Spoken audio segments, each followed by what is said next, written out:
Canada's Ultimate Challenge turns our country into one epic obstacle course. Hosted by Brandon Gonez, this breathtaking, heart-pounding cross-country adventure will keep you on the edge of your seat over 7 weeks.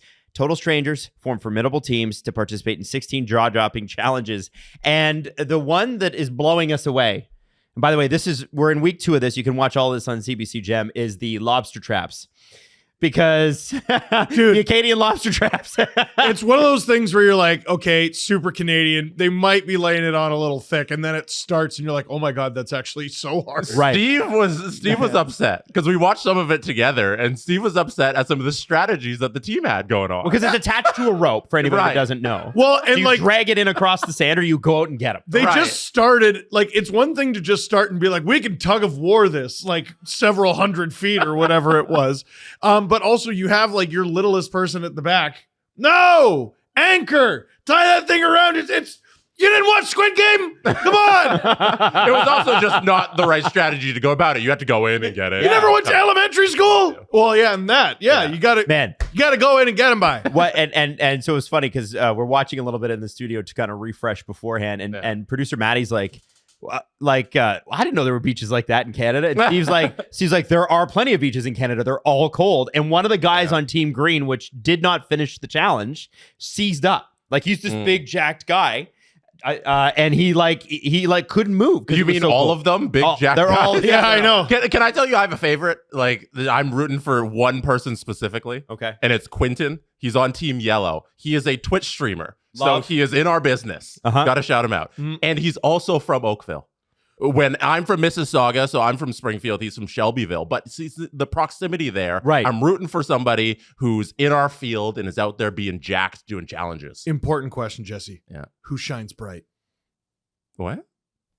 That's their thing. They go, who shines bright? Yellow. Come on, man. Come on, man. So what happens when we release 20 extraordinary Canadians onto Canada's largest obstacle course to complete in Canada's Ultimate Challenge? Will they form alliances or crush their competitors? There were definitely some arguments on Team Green after that one. So check it out. Every single Sunday, there's a new episode on CBC Gem. And of course, today's episode, which is the second episode, has elimination as a part of it. Third. Oh, it's the third. Yeah, because the first two dropped. Right, on CBC. Yes, sorry. I meant, So okay. the third one would be dropping today, yeah. So what we have is elimination today. And that's when it gets real spicy. Check it out. Canada's Ultimate Challenge, Sundays, stream free on CBC Gem.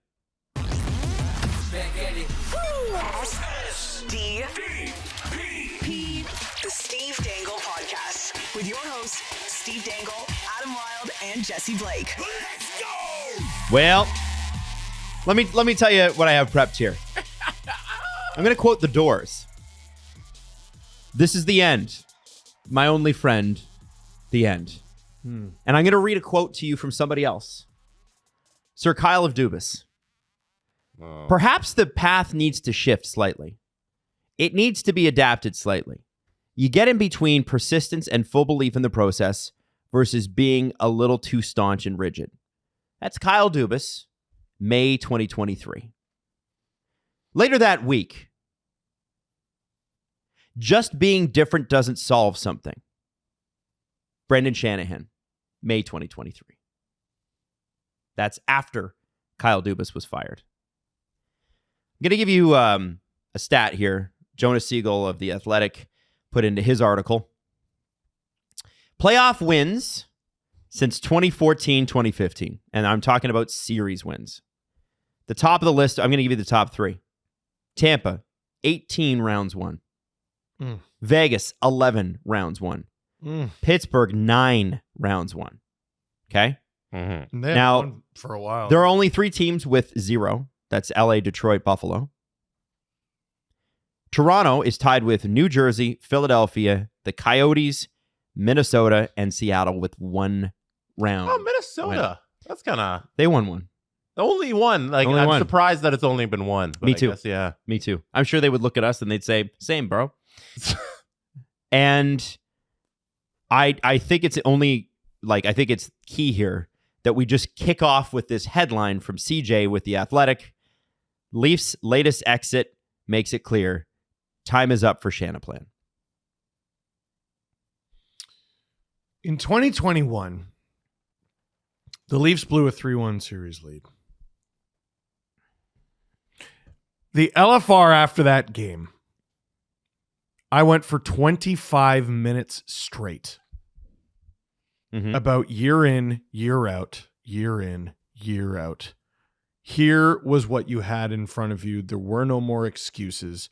There was nothing ahead of you but a clear laid path to the second round. And let's be honest, probably the third round. The Winnipeg Jets got swept by the Montreal Canadiens. Smacked by the Montreal Canadiens. And then who knows? Then you're in the Final Four. Anything can happen. And it did.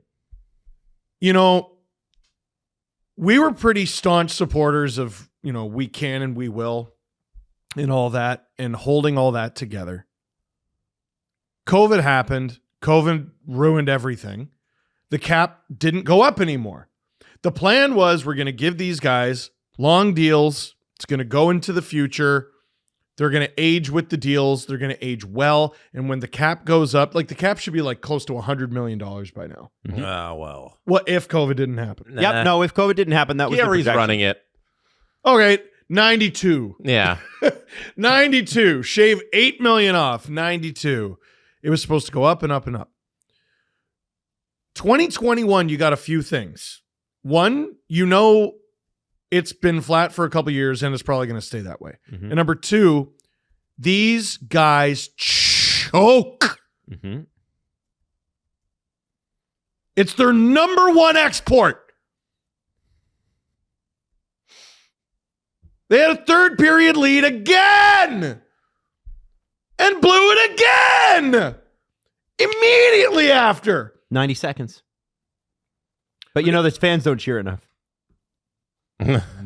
Fans are not loud enough. I feel so bad for that one dude and his group of friends. They caught a puck. Nylander scored. That happened within 90 seconds of each other. That dude was the god of Massachusetts. And then the Leafs ruined it and his night. Nylander definitely saw too, because they panned to him on the bench. He had a little smile, and then he ducked his head for the rest of the time the camera shot was on him. So he definitely saw that those guys caught the puck, and he was it was cheeky. Exactly. Yeah. So, there's a lot of, revisionist history, but, hindsight is 2020. And I think in this case, hindsight is 2021. That was the year. That was the time. I agree with that completely. That was the year. And they're like, nope, we're sticking to it. You're talking about Montreal. Yeah. And then the next year, they lost in the first round again. Nope. 7th game, though. They finally win a series, only win one game in the next round. Their GM shows the slightest inclination at finally blowing up the core, and they fire him. And it's going to cost the guy who fired him his job, because we are now 3 playoff runs past the playoff run. That should have been it. And now where do they even go from here? So every year, just with that playoff run, there's always a built-in excuse. There's always been one, and that year it was, JT went out. That was coming out of that one. That was okay, Keefe just got there. To be fair, that's what they said. He because they fired him. They fired Babcock at the end of 2019, and then the pandemic happens 2020. Keefe's never had the full team in a non-COVID situation. I mean, that's the excuse for not firing Keefe. Yeah, no, and not making wholesale changes. Right. You want to give them the opportunity. Protect Justin Hall in the expansion draft and Kerfoot because over Jared McCann. Listen, the point I was just trying to make is that every year there was a built-in excuse by either the fan base or management, and they kind of felt justified in their reasoning. But you were right in that they should have moved on. And let's be honest, we bought some of these, and we made the same excuses. We did, because we felt. And I felt, honestly, okay. I mean, I was particularly tough on Marner in the Montreal series. I remember that. He was bad. That's why you were. It wasn't personal. Yeah, but like it is bad. But time has passed. He's played well. He was bad in those games. Let me throw this. Don't ever apologize. Let me throw these quotes at you, okay? Nylander doesn't think there's an issue with the core. He said, "Look, I don't think there's an issue with the core. I think we effing battled there all series. We battled hard and got into Game 7 and OT, and it's a shitty feeling." Austin Matthews said, "I feel we say that every year, but it's an incredible group, incredibly tight." John Tavares, "We're right there. It's a very small difference." I don't care. One notable absence, in fact, two notable absences from any quotes, are Mitchell Marner and Morgan Riley, both of whom are assistant captains with the Toronto Maple Leafs. And the reason for that is that they refused to speak to the media last night. Leafs PR all year long have done double time. Nobody's been really reporting it, but they've done double time on preventing key players from coming out and talking. And the reporters I have to give the reporters credit. I've not seen one complain about it, but we know because we're hearing it from behind the scenes. Interesting. And after a Game 7 overtime loss, if you wear an assistant captain or a captain on your jersey and you do not come out and speak to the press, you do not deserve to have that. That is not leadership. I don't care how upset you are. The reporters can wait for you to pull it together.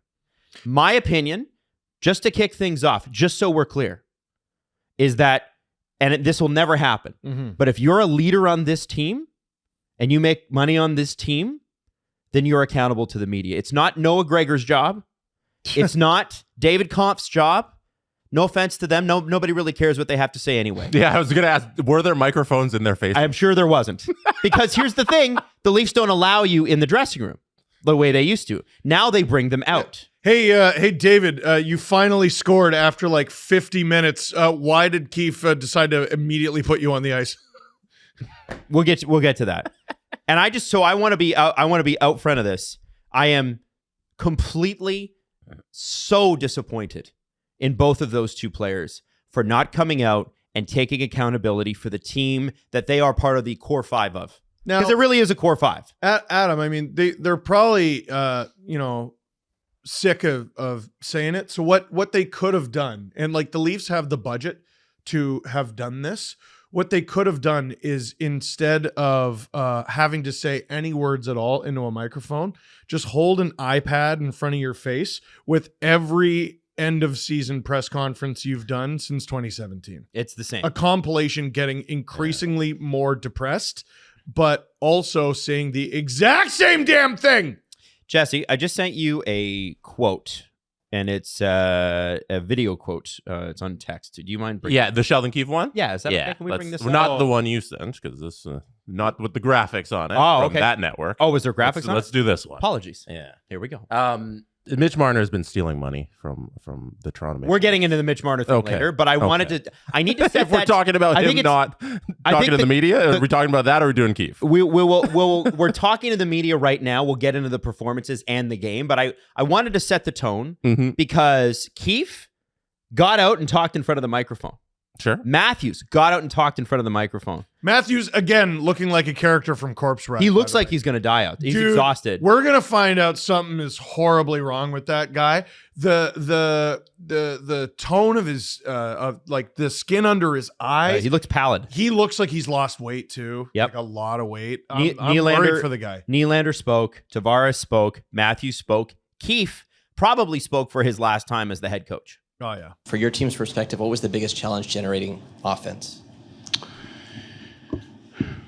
Well, they're a very structured team. You know, they do a very good job through the neutral zone, and they protect their net as well, or better than most any team in the NHL.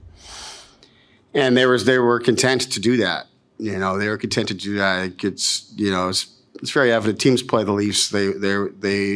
They set up the game for the Leafs to beat themselves.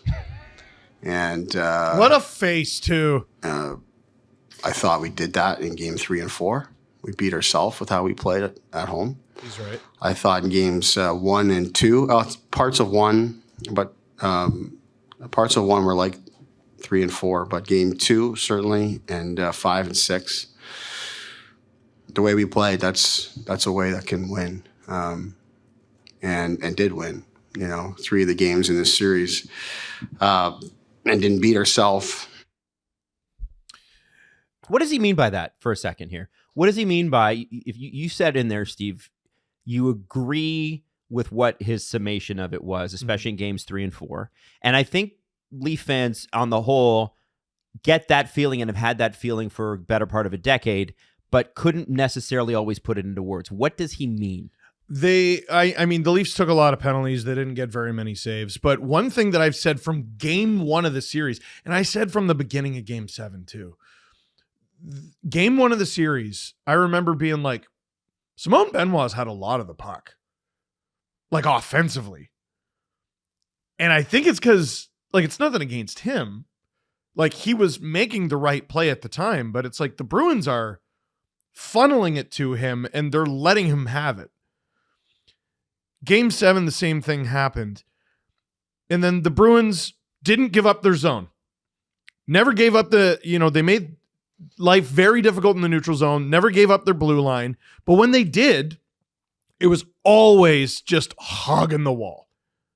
And it's like handed off to Tavares, especially on the power play, hugging the wall. And it just felt like the Leafs feel nice and comfortable and nice and hugged in tight, playing on the perimeter. And the Bruins were like, you go ahead, buddy. You go right ahead. We're gonna let you have the puck. Your possession numbers are gonna look really good. Like time with the puck in the offensive zone, it's gonna look good. It's gonna look like you're in. And then your game. advanced stats staff might say, keep doing it. I don't think. No, I don't think. No, so, no. but. And I will say this: the analytics staff for competent NHL teams know that that's all bullshit. They know that that's all right, bullshit. which is why you should be careful with the type of stats that are publicly available, because they're so based on things like that, and they don't tell you anything. Yeah, they really don't tell you much. It's important to have the information, but it's a gift to explain it. And just in conversations I've had with team staffs, and you can be like, "Whoa, it's Steve Dangle. He doesn't." Oh, okay, whatever you got to tell yourself. I've spoken to these people. But it takes a really competent, smart team to be able to explain it. Leafs have a good staff. Like, they know that that's all bullshit. And what I see in Sheldon Keefe's face there, I know a lot of people want this guy fired. I see a frustrated guy who's like, I've told them over and over and over and over and over and over and over again.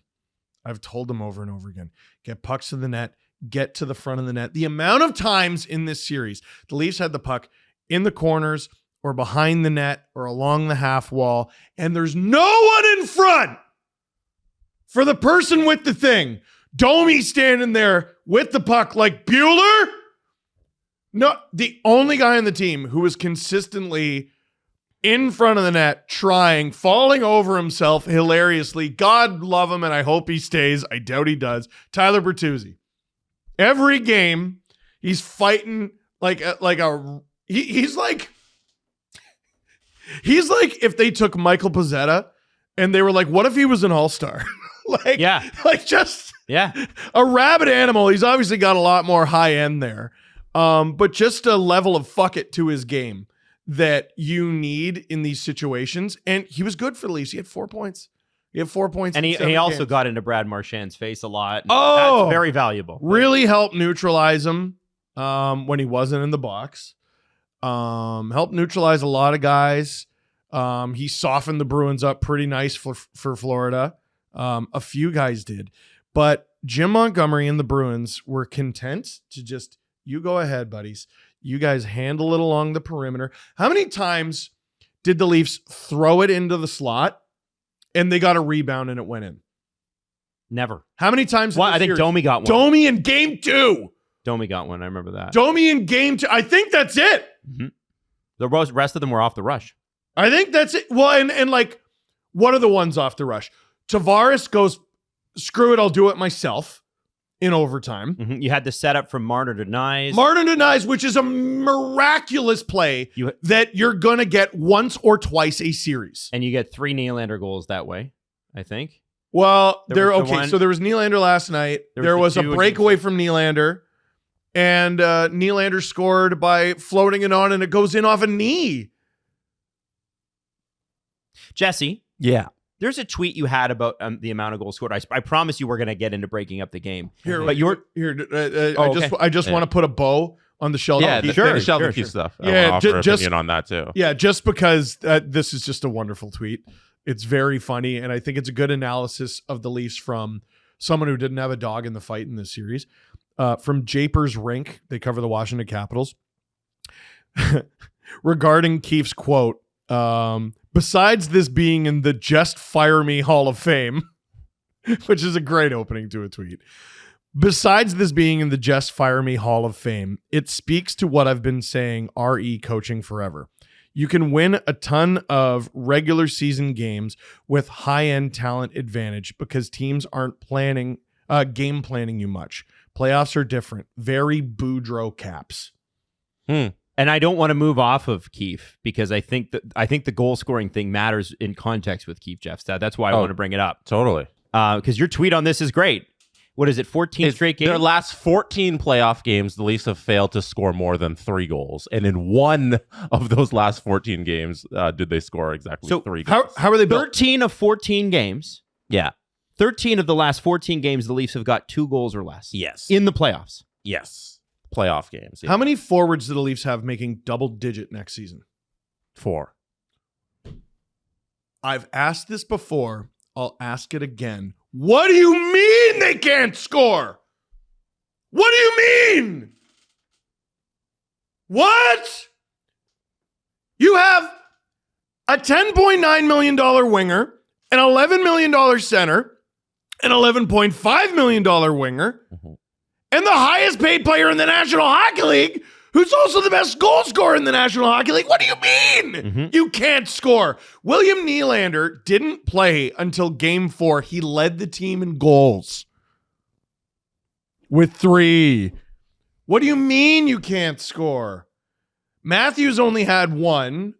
He obviously was sick and missed time, and he assisted on the Leafs' only goal they had in the damn Game 7. He led the team in scoring with, I think, 4 points. 4 points in 5 games. Kill me now, immediately, please. He only had 1 goal, but he was limited. Marner and Tavares combined for 2. Marner and Tavares. We won't go that route yet. No, I know, but like, save that bullet. The Leafs can't score, but that's it. That is the number one argument for breaking up the core. I wouldn't care if they all had 10 points in 7 games. If they all had spectacular 7-game series, I would still blow it up.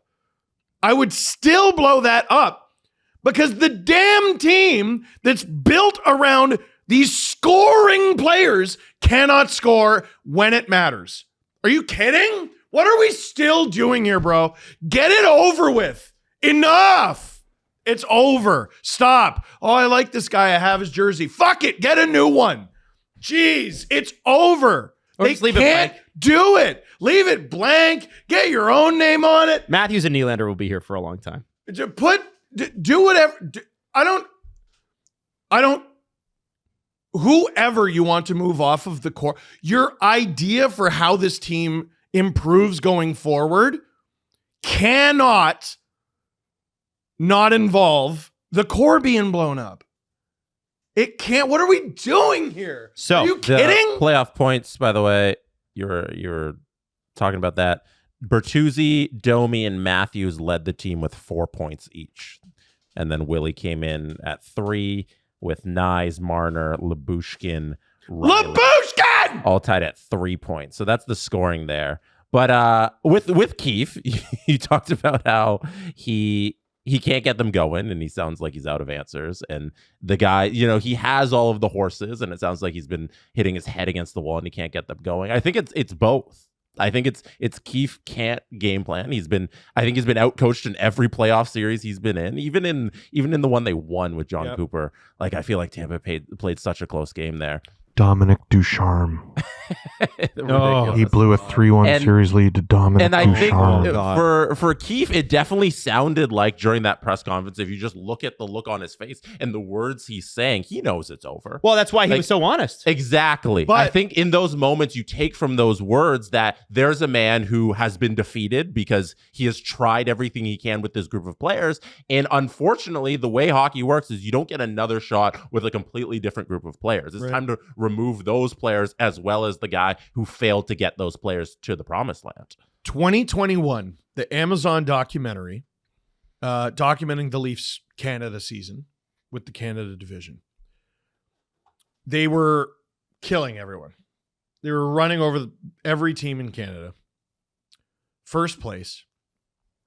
But all season long, Keefe was a guy who got it. And he's going to get fired, and a lot of people are going to relish in it, but there is an aspect of he always knew what the problem was. 2021, the Amazon documentary, he's like, we're not scoring playoff style goals. Mm-hmm.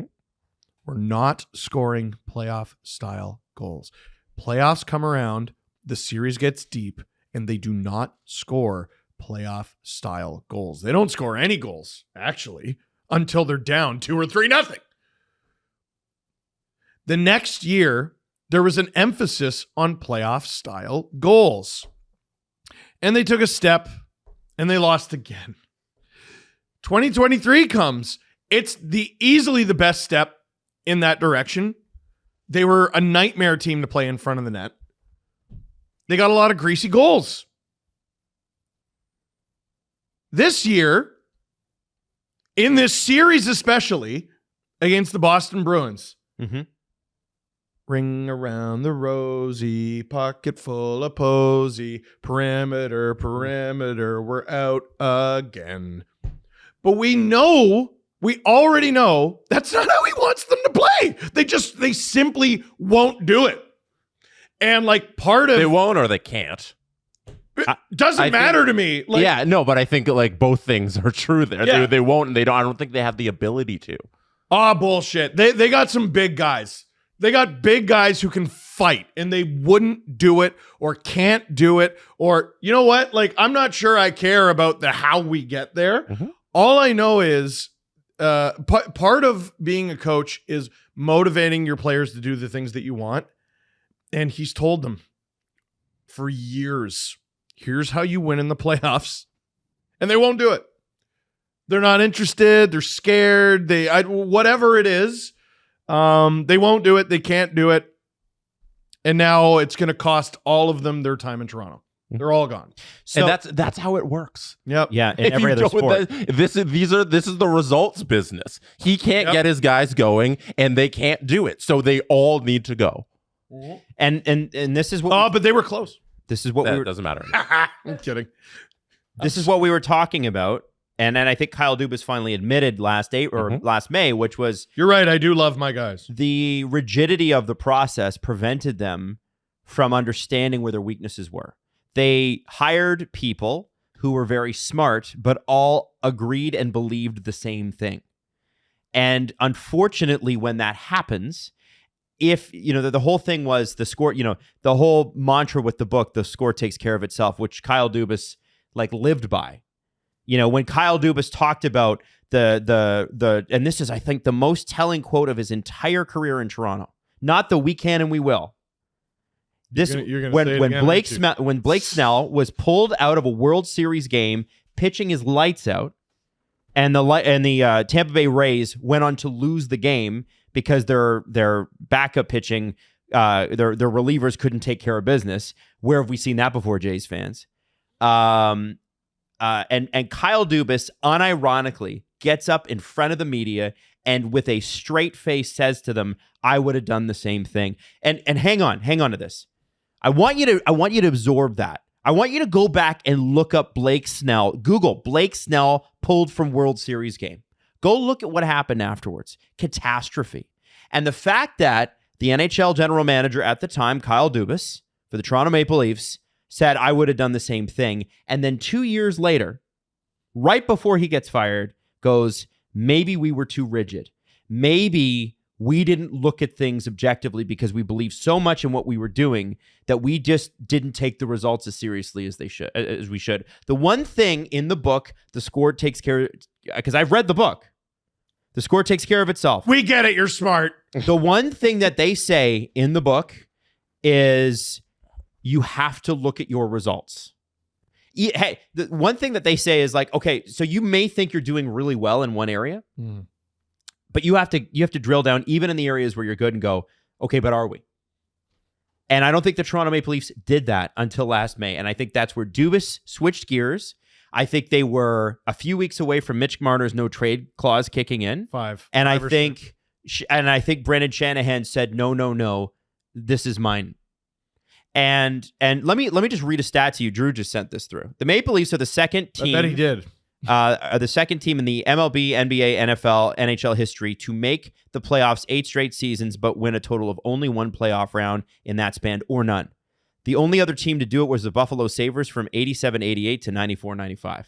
Good Lord. Now, it's a little bit of a cherry pick stat because there are plenty of teams that went 8 consecutive years without making the playoffs. Sure. So it's not like they're one of the worst teams in that stretch. But no, I know. This isn't about the Leafs being bad. Mm-hmm. It's about them being bad when it counts. Like, yeah, right. I tried to talk about this in the LFR. The Leafs were rigid in their system because they were good. They're rigid because what we're doing has made us good, and they lost sight of what makes them great. You need greatness to win the Stanley Cup.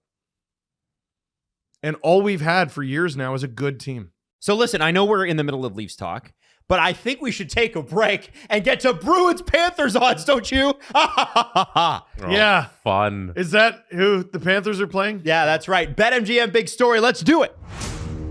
Now, the BetMGM Big Story is a story of hope because it's about the future. Oh, yeah? And the future is full of hope, just not for us.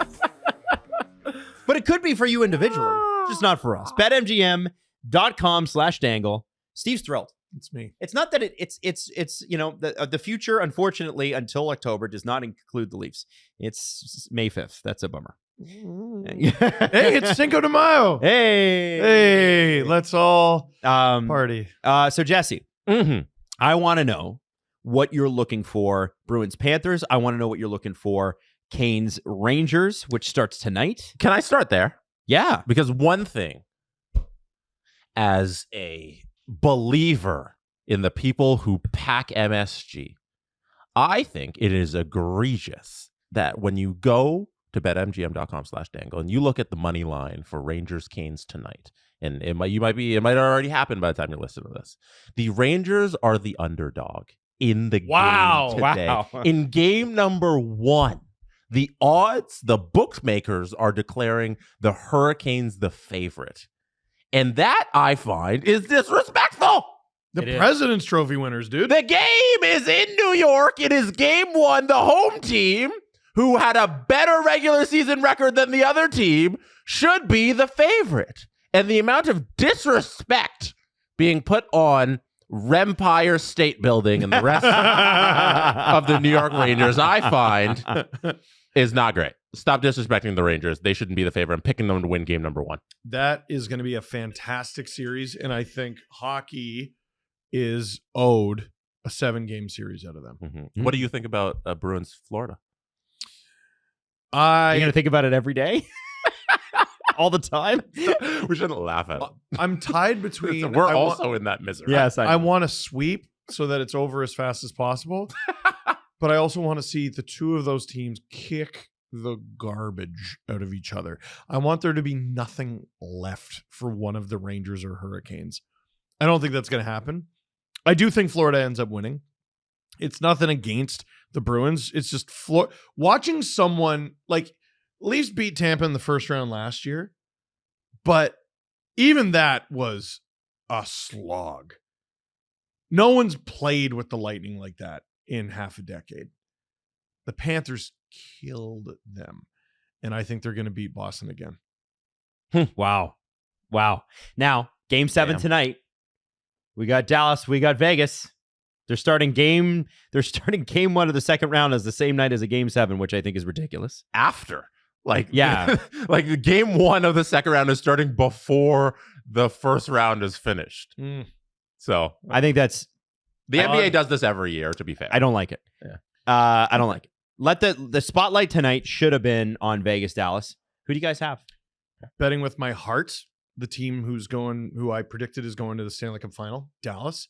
Betting with my brain, it's the reigning Stanley Cup champs in a game 7. You gotta pick one.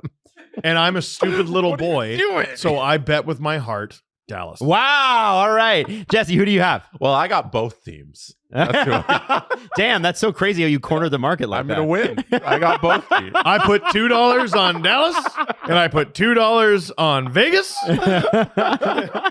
Can't lose. I was surprised by Jake Ottinger's turnaround performance this playoffs because I did not expect it. I fell off the Ottinger train. I should have remained on it. But I have to trust with the team that I banked on to win going into the series and that I will believe in coming out of it. So I'm going to ride with the Vegas Golden Knights. Adam, who you got? I got Vegas too. I got Vegas too. Do you guys want? Can I twist the knife a little bit? Oh, you're doing something. What are you doing? Matthew Tkachuk spoke to reporters today about the Florida Boston series, and here's what he had to say in the BetMGM Big Story. Without this coming out too badly, I think we all knew it was probably going to be Boston the way the series was going. I think throughout the whole series, we were probably expecting they were going to come out and win it one way or the other. All right, wrap this up. That's the end of it. They shouldn't need to fire Keefe and Shanahan. They should just read that quote and not show up. That's right. Hey, by the way, Jim Montgomery went to Mike Babcock for advice on how to beat the Leafs. And I that's your I wouldn't have revealed that. That was such a weird thing for him to reveal. Why did he say that? I know. Well, because listen, that's Babs' ultimate revenge because Babs can't coach in the NHL again. Oh, gosh. So okay, now you can wrap it up. Yeah. Tell us where to go and wrap where to it up. place our bets. BetMGM.com/dangle. Check it out. Those are the big stories. The teams in the second round. Now let's get back to the Leafs. When we built our business, especially the website part of it, we wanted to have a good way. Oh, thank you for holding my hand, Steve. We wanted to have a good way of getting things like merch to our audience. We were using a website before that did it all, paid us next to nothing, and gave the worst quality stuff you could possibly give. So for a while there, you couldn't buy SDP merch. But then Jesse used Shopify. And Jesse, how did that help us? Shopify is the best platform to build your e-commerce business. That's not from a script or anything. That's just from my mouth. The ease at which we sell merchandise on sdpnshop.ca is because we built it on Shopify. It's a fantastic website, and the ease of running it is any hockey fan who's not a website builder can build a website. And that's what we did here. That's why we have a wonderful merch shop. It is because of Shopify. Now, Shopify is one of those, like as Jesse said, it powers 10% of all e-commerce in North America, and Shopify's global force behind Allbirds, Rothy's, Brooklinen, SDPN, and millions of others. Steve, your hands are very hot. I know. Thank you for holding my hand, though. Sign up for $1 per month trial period at shopify.com/SDP. Again, that's a $1 a month trial period with the promo code SDP at shopify.com. All lowercase, by the way, shopify.com/SDP, all lowercase. Now, to grow your business, no matter what stage you're in, it's shopify.com/SDP. Let's do a summation of the game pretty quickly here because ultimately it comes down to a couple of things, and we don't need to go period by period, I don't think. First period, Boston outplays the Leafs. End of story. They did outplay the Leafs. I think they were a better team. They came out, and the Leafs were able to hold the fort. Sammy played good goaltending. Right? He was their MVP of period 1. Second period, Leafs come out, and they are strong the entire period. Oh, yeah. All the scoring chances that you could want, but here's the thing with the Toronto Maple Leafs. Man, the expected goals are great, but they never convert. They do not convert. They're bad at converting. And we've seen that based on the tweet that Jesse talked about a few minutes ago. Give Swayman his flowers. He was great. That save on Jake McCabe was unreal. Noah Gregor breakaway. Connor Dewar. Sorry, Connor Dewar breakaway. Nyes getting a hold down on the breakaway there. Okay, so you guys probably saw the replay more than I did doing the stream. Have I lost my mind, or did the ref not point to center ice for a penalty shot? The ref did point to center ice for a penalty shot, is what I saw. I saw the same thing. I yelled to my wife. I was like, "Hey, they just got a penalty shot." Yeah, but one guy can make a decision, I guess, and then they converge and they decide on something. So, and he was the guy that saw it too, which is what's crazy. It's the same thing with the stick. Whatever violation happened earlier on the hands, I think it was the one on Matthew Nyes where the guy who was in the corner said it was good, but then the referee at the other end of the ice said it wasn't good and it was a penalty. I'm not sure. And Elliot Friedman even said in the second intermission. Oh, Coyle. Said in the second intermission, the Leafs are probably owed a call here. They never got it. No. And hey, listen, we've gone the whole series without first game, Elliot. Yeah, come on. We've gone the whole series without bitching about the refs. I thought the linesmen, there was a couple icings last night where I was like, guys, like that is objectively not an icing. They were no. I'm going to say it. You can disagree with it. The linesmen had the game from hell last night. They were terrible. Here's where I'm gonna. The Leafs were dumping it and not chasing all series long. And there were a number of times where I'm like, they didn't gain center, but the refs gave them the little bit of leeway. Fuck that. Don't care.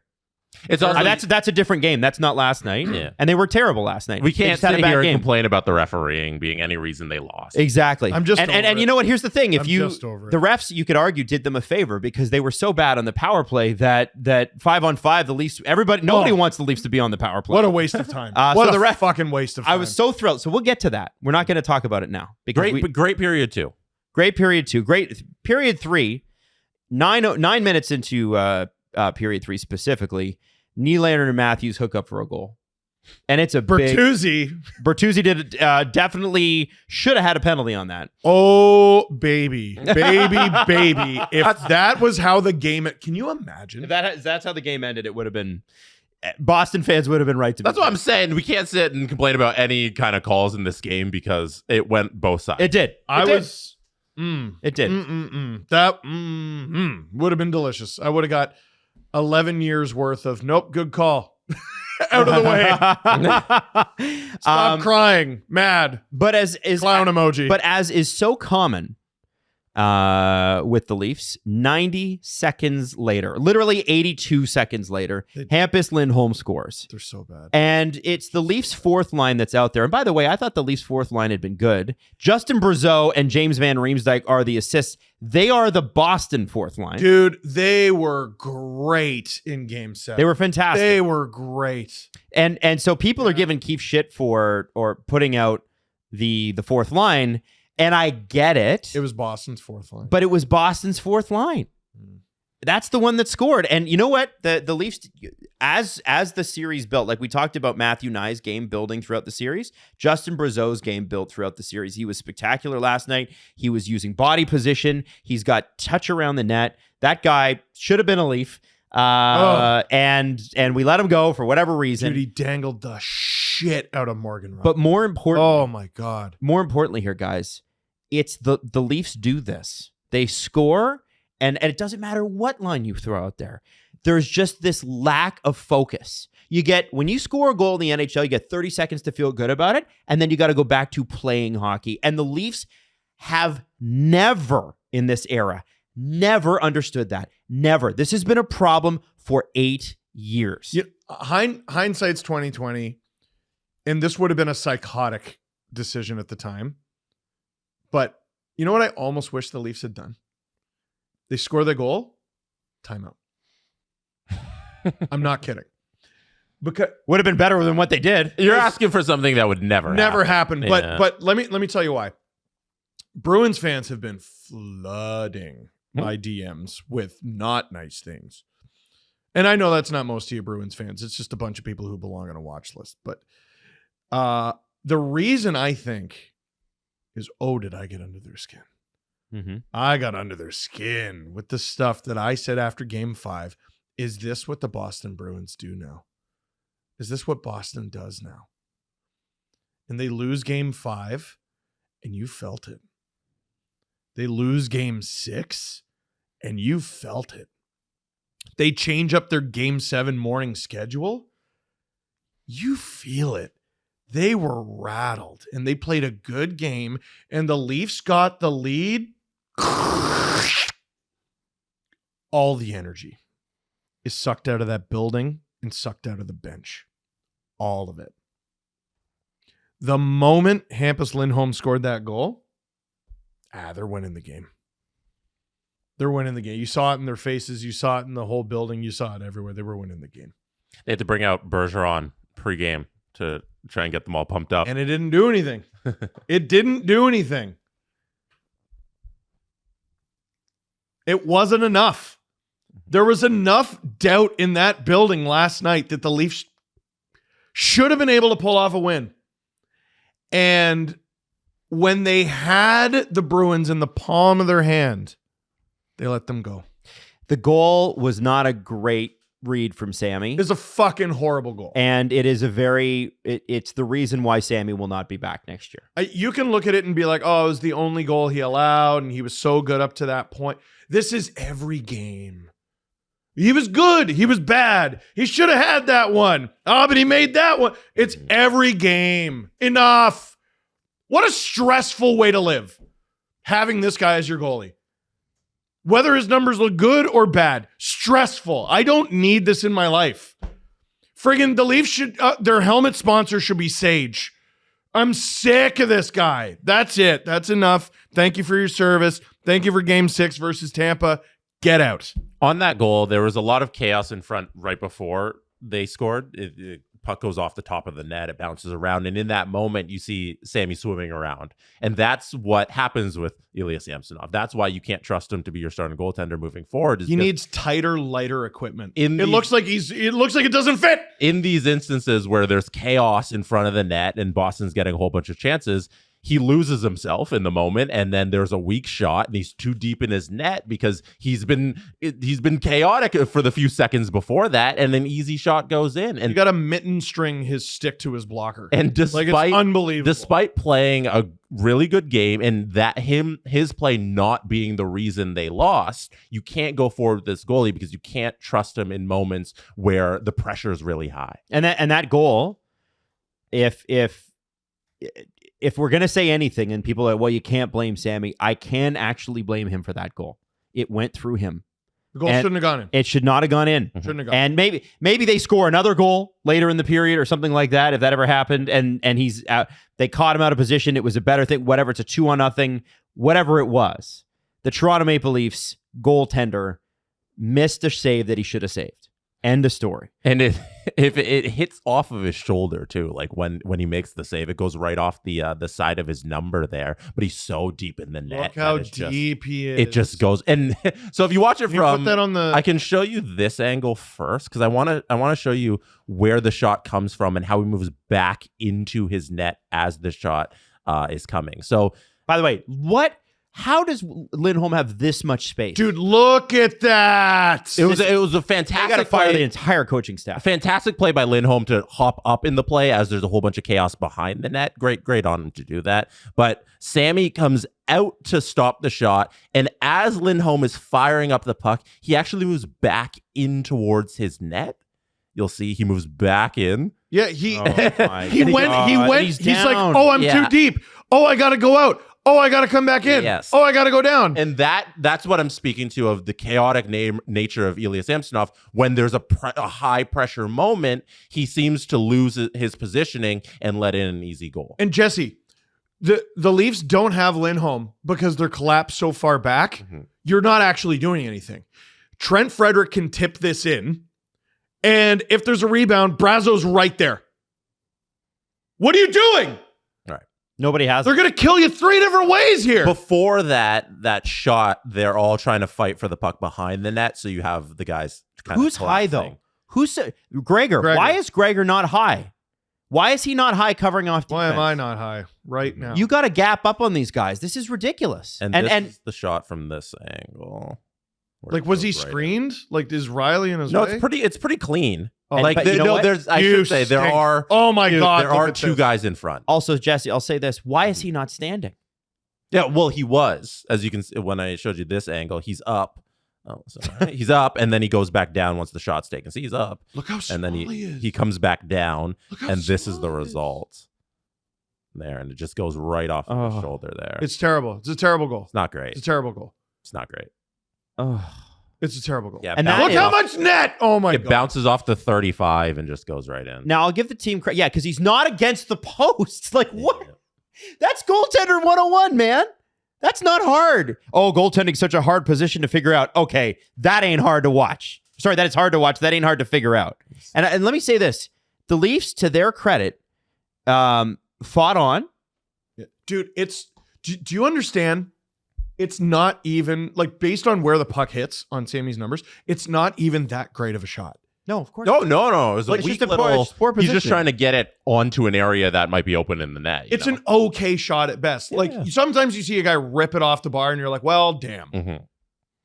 This wasn't that. You friggin' cost him. And I think, like, when I look at Ilya Samsonov's goaltending, I don't think it's the reason they lost the entire game. I don't think it's the reason they lost the entire series. I think it's more of that is the offense. You know, if you can't score goals, you can't win It's always at the a end of the group day. effort. But it's a group effort, and this is a part of the reason. I liken it to the Blue Jays losing last season when they pulled Barrios in when he was pitching perfectly fine. It's like, okay, the entire team, he was pitching great, and they would have allowed like one run. But if the team can't score 2 runs, you can't win the game. Jesse, So he messed up here, Samsonov, but the team also needs to bail him out at some point and score some goals. despite playing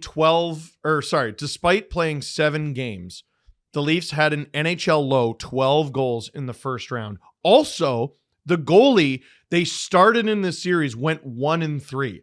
How the hell did this series go 7?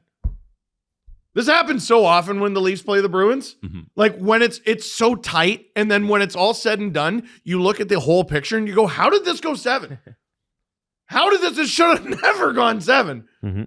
Like, No, it they shouldn't. can't score, and also they didn't get saves. And when they did get saves, they won. Yeah, credit to Joseph Wall for standing on his head for a couple of games, and then if we want to just mention that Joseph Wall's injury, if you didn't know, it occurred on the final play of Game 6 where the Boston Bruins scored A goal that didn't matter. on that cross crease play. That is where he got injured, and he woke up on that would have been Friday, and he's like, I'm not feeling great. And then when he woke up on Saturday, he was feeling even worse and couldn't go. What a shame. Go back right now and watch the little blueprint clip that the Leafs put on social. After Game 6, they give him the game puck. Matthew Nyes goes, this one goes to the real brick. Gives it to Wall, and Wall goes, let's get it done in Boston. And he says it in this way where I'm like, oh my God, this kid is so cold. I love this kid. And now I watch it in an entirely different light. I think he knew in that moment he at very least might not play. Mm-hmm. He didn't look very happy after the when normally he's a very like friendly guy, and he looked in the post game with either Sean McKenzie or Kyle Bukauskas, I forget who it was with. He didn't look as happy as I would have He knew he expected after wasn't Game gonna 6. All right, and it's time for our new segment, Wendy's Fresh Takes. And it's tough on a day like today because things are, they're still too fresh, I would say. Jesse, Yeah. if you had a fresh take about the Toronto Maple Leafs, what would it be? Does it have to be something that is not being talked about a lot? Yeah, give it to me. That this is a good thing that they lost. Okay. Because now we know what we have. Steve, what about you? Steve is eating a fresh Wendy's burger. Steve, could you potentially stop eating that burger so we can have the Wendy's, because we're supposed to do Absolutely Wendy's fresh not. tank. This whole it smells really good. in here. He's I'm not really gonna lie. going to town on this. Listen. What kind of burger is that, Steve? Can you tell us? A good one. Yeah. Is that your fresh take? It's a good one. Yeah, there's a lot of cheese in that. That looks so good. Steve is eating one of Wendy's fresh, never frozen, 100% Canadian beef patties. Oh my gosh, that's amazing. And I think making them square, by the way, makes them taste better. 100%. Like, there's no doubt in the world Steve's that, trying to have a take and he that can't. square burgers are the best, and they're fresh. Like, that's the whole thing, right? Fresh onto the grill, fresh off the grill. Wendy's hot and juicy hamburgers just taste better, right, Steve? Steve would definitely say that they taste better. They would, yes. Now, Yeah. again, Wendy's is keeping it fresh when you're craving it the most. Open now until midnight or later. Hours vary by location. Again, Wendy's, Check it out. It's delicious. That is your Wendy's Fresh Take. It's getting near that time again where the sun's out every single day, a.k.a. the time of the year the Leafs aren't playing anymore. Sometimes a little too early, but all the time. If you want to outfit your face with the coolest pair of shades, you should check out Shady Rays. No, Adam, cut to the chase. If you don't want people to be able to tell that you're crying, Oh, no. do I have the thing for you? I got the big ones, big lenses. They're like the aviator style. Mm-hmm. Oh yeah. Oh You yeah. can still see the tears coming down underneath. No, yeah, lick them. Oh, yeah, lick them. Yeah, lick them. Okay. Those Shady Rays, they'll look good on the golf course, Austin. They sure will. Yeah. They sure will. If the Shady Rays ever go missing or take an unexpected hit, or expected hit if you're a Leafs fan, they have the most insane protection of all eyewear. Every pair is backed by a lost or broken replacements guarantee, which is pretty amazing. Go to shadyrays.com and use the code SDP for 50% off for 2 or more pairs of polarized sunglasses. Again, shadyrays.com, use the promo code SDP for 50% off 2 or more pairs of polarized sunglasses. Lost or broken, they will replace. Okay, so let's talk about this last goal. So to fast forward through the third period, William Nylander almost gets a goal just off of a bounce off of one of the Boston Bruins against Jeremy Swayman with like a second to go. That would have been the coolest thing ever. I forgot. That moment would have been the greatest moment in Toronto Maple Leafs history. Forget all the Stanley Cups. It would have been awesome. You know, they wouldn't. Yeah, it would have been great. It was close. Watch it back. It's closer than you think. And Swayman with a big save. It's a great save. Yeah. No, he saved their franchise by making that save. I also kind of thought after the third period that there was time remaining on the clock, and I was surprised the Leafs didn't challenge that. There was time on the clock when Swayman covered it, and it was like 0.6, and they just kind of because you can delay the covering of the puck. You can say, "Oh, he's gonna play it maybe," so then you run out the 0.6. You know, it's whatever. I don't know. I think you fight for inches, and you say, guys, put time back on the clock. Pull Sammy. Pull Sammy. Yeah, get the 6th guy out there. So let's fast forward to Jesse. I just sent this over, but I think, you know what, Jesse, let's use your tweet on it. Hold on. I have the overview of the whole goal, and then we want your tweet on as the Marner part of it. So in overtime, about 2.5 minutes in, I have the goal highlights, so we'll just give me the goal highlights. Yeah, we'll just run it from that. So let's have a look here. The Leafs play it poorly. Hot damn, what a goal by the Bruins. Oh, is there a unreal goal? Do you want the overhead one? Do you want the back one? Is there an angle you want? Whatever you think looks good. I trust you. All right. We all saw it a bazillion times, so we don't have to spend too much time going through it. But I think there is, your tweet on it, Jesse. Mitch Marner getting beat? Yeah, that part we'll get to. Yeah. So I like this angle because you can really see the play develop. It's one of my favorite angles. Like when you're going to a live hockey game, I like watching from a bit of above and not like down below because you can see plays unfold. It's a beautiful set play by the Bruins. Is Marner the guy at the bench on the ice, or is he the guy about to hop on? Top line, blue line. So top right, blue line. That's him right here. That's Mitch. Okay. Yeah, and this is so Pasta. He knows the play that's coming. He's doing his wheel around to gain speed through the zone. He's coming up right through the neutral zone, and he just blows by everybody. And Mitch is puck watching. He's not watching his guy. Yeah. So Lindholm, deep, and the puck's Pasta gone. beats him, and Mitch can't catch him there. And No, neither it's can Morgan. done.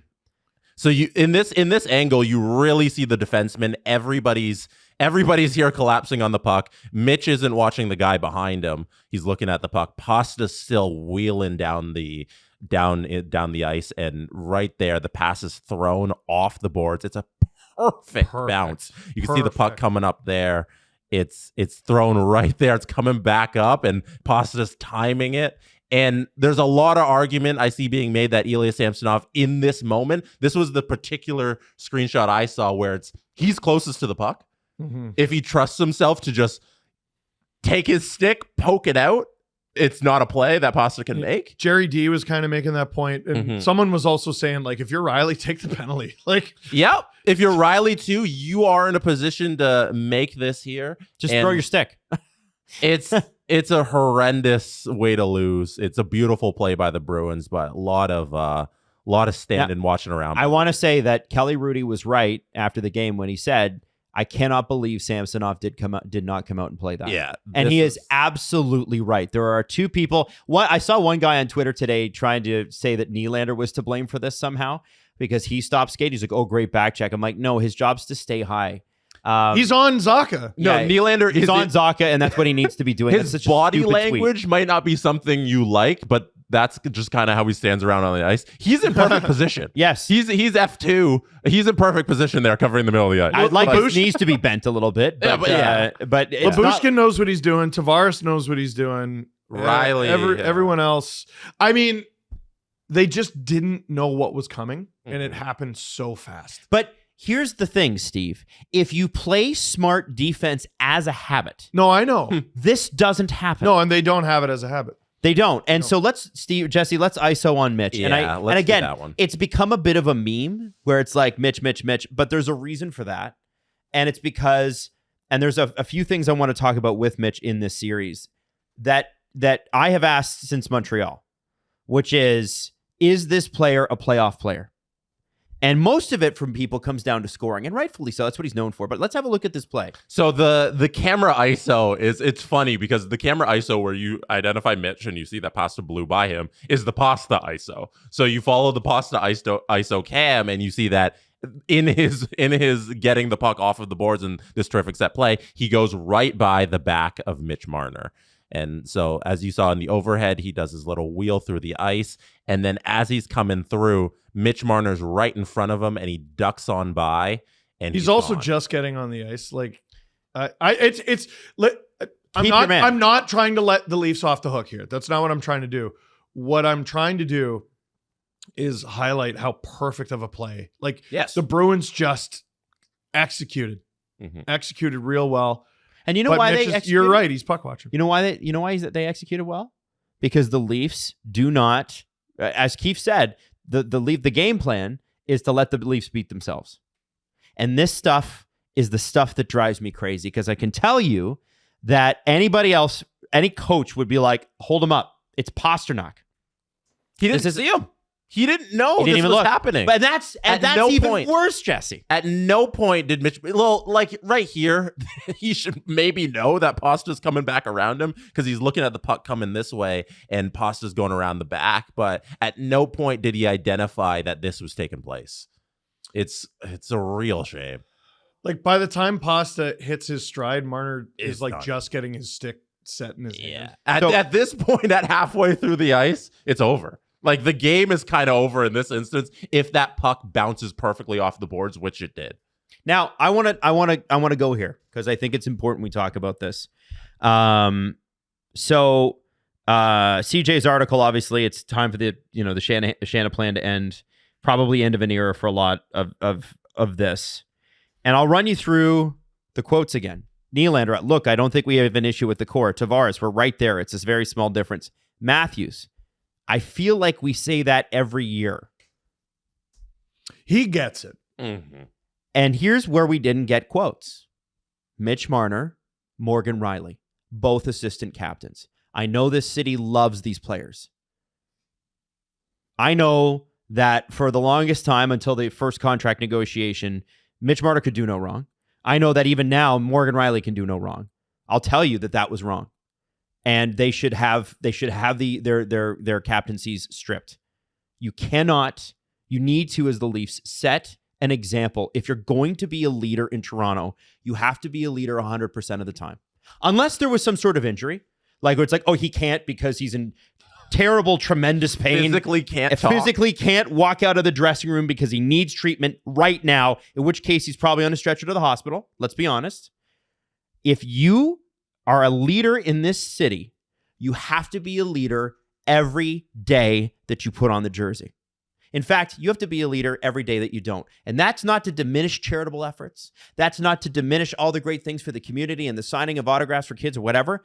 But your first job as a captain or an alternate captain of the Toronto Maple Leafs is to be accountable. And be accountable not just for yourself, but for the rest of the team, because the rest of the team is supposed to follow your example. When you choose not to step out in front of the media, you choose not to be a leader, and therefore you should not be an alternate captain. And I love both of these players, and I'm saying this.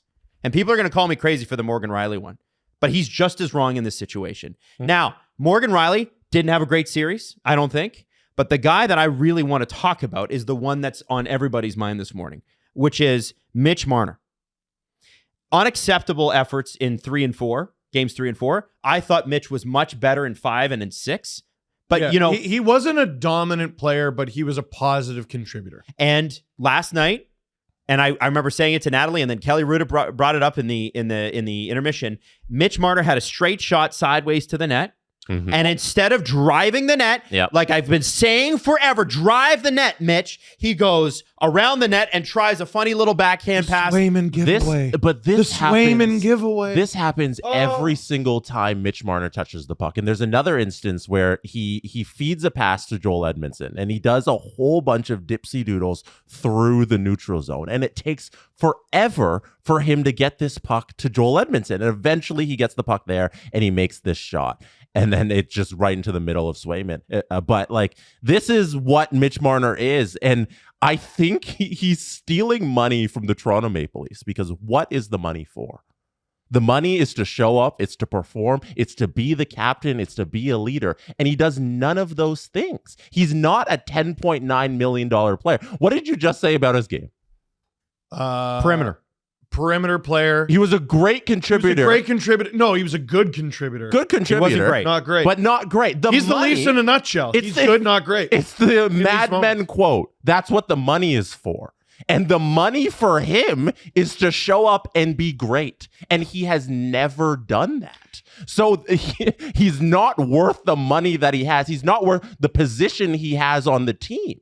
You can isolate having the A. You're so right about that. What he has been billed as, he has never lived up to it, and it's time to move off of that. Now, you can isolate a game or a play. Like I was at the game where Mitch Marner in pre-COVID against Boston blocked a shot at the end of the game. Game 3, 2019. And he was unbelievable, and that was great. You can ISO that game. You can ISO, was it game 2 versus Tampa? Game 2 or game 3 versus Tampa? The first 3 games versus Tampa last year. Real good. Lots of points. Sure. And maybe that game 2 against Florida. No, it was game 4. Where they won. Oh, game 4. Why do I get that mixed up? Regardless, outside of that, let's see what he's done. And I'm going to give you some stats to back up Jesse. And by the way, if you're a fan and you're not a fan of the Leafs, imagine your player, your best player, your second highest paid player with stats like these. Sorry, third, because he's slightly behind. Third, soon to be fourth. And asking, by the way, he'll be asking for a raise starting July 1st. This is this player. Oh, hold on. This is a stats from Mike Stevens of the Staff and Graph podcast, who I was talking to last night and this morning. You will not believe what I'm about to tell you. I probably will. The goal in game 4. I think we will believe it. The goal in game 4, Mitch, the through the legs goal, to put the Leafs down only 3-1. Yeah, it was a nice goal. Yeah, very nice all-star goal. Sheldon, what is it? What's the Simpsons? It's like, isn't there like a? Oh no, what? Oh, and Chris Paul cuts the lead to 42. Yeah, it was one of those. Yeah. It was crazy. That is the first time he's ever scored a goal from game 4 or beyond in a series in his entire career. Like, what are we doing here? Yo. I told Mike, I'm like, did you double check that? And he's like, well, yeah. And he's like, well, now you're making me doubt it. I'm like, okay. And then here's the other one. I'm almost positive Mitch Marner scored in game 6 in 2018. See, there you go. Well, 2018. Yeah. Well, there's been a while. But you still said with any time. Okay. Well, then fine. Not correct. Yeah. Fine then. Since 2018. Do you want me to check? Please. Okay. Here's one thing we do know. In game 4s and beyond, he's played 12 games. He has 6 points, all of them assists, except for the 1 goal in 2018. Guys, this player, we kept asking. We did it before the Tampa series last year. We did it before the Tampa series before that, because the series before that had been Montreal, and it had really highlighted the fact that this player may not have a game that translates to the postseason. And that's exactly it. It's in the regular season, there is more room. The way Mitch Marner plays, and he can put up 85 to 99 points in the regular season. But when it gets to the playoffs, he holds the puck for too long. He's still trying to play that game, and it doesn't work anymore. No. And you can't pay a guy $10.9 million for the games that matter. Like, it's ridiculous that they're still paying him to this point, because Kyle Dubas would have moved him ahead of his no movement clause kicking in last Shanny year. didn't want to move. And Shanny didn't let him do it, so he fired his ass. So, and they would have moved on from this player who can't perform in the playoffs. Here's something that you should know, because I'm getting a lot of bullshit tweets from the media out there, and I love all these people. This is not sounds like it. I'm not taking a shot. The shot is that this is lazy. Okay? Here's my what you're going to hear a lot of is, well, I went on Cap Friendly and I found out that Mitch Marner has a no-move clause. Boy, the Leafs are sure painted into a corner. Now it's time to lay the cards on the table. Utah's a corner? Jonas Siegel. If not after the Montreal series, it felt like it was time for Marner after last season. He said all the right things about wanting to be a Leaf, to stay a Leaf, but throughout this past season, he's looked a lot like someone who wasn't enjoying all that comes with being with the Leaf. The pressure, the scrutiny, the criticism, the relentless demand for more. Marner's poor start to the season was notable for how joyless he appeared, how devoid of enthusiasm and energy. He might be just as ready for a change as the Leafs are. He was prepared for the possibility last summer. I'm going to repeat the last sentence. He was prepared for the possibility last summer. If you don't think that this player will waive his no-move clause, you're out of your mind. Don't listen to any of the guys, because listen, it's not like we haven't heard these rumors too. There's plenty that we hear that we can't say. I'll say it now. I've heard multiple times that this player would have been more than ready to move on last summer. This year, he's got more control. This year, and this is where I think Shanahan has to forfeit his job. Because this mistake is enormous. Kyle Dubas was ready. And yes, I know Kyle made a power play for it, whatever. You still could have brought in Treliving, and you still could have moved Marner. So put Kyle Dubas to the side. But Kyle did admit publicly that it was time. Shanny didn't believe it was time. And so despite the unparalleled regular season success of the Shanaplan era, and it has been, you can't say it hasn't been. Regular season success. Regular season success. Underscore that. It's been the greatest run of regular season hockey Leaf fans have probably ever had. And that's left us so happy. We're thrilled. Listen to my voice. Guys, this player's ready to go.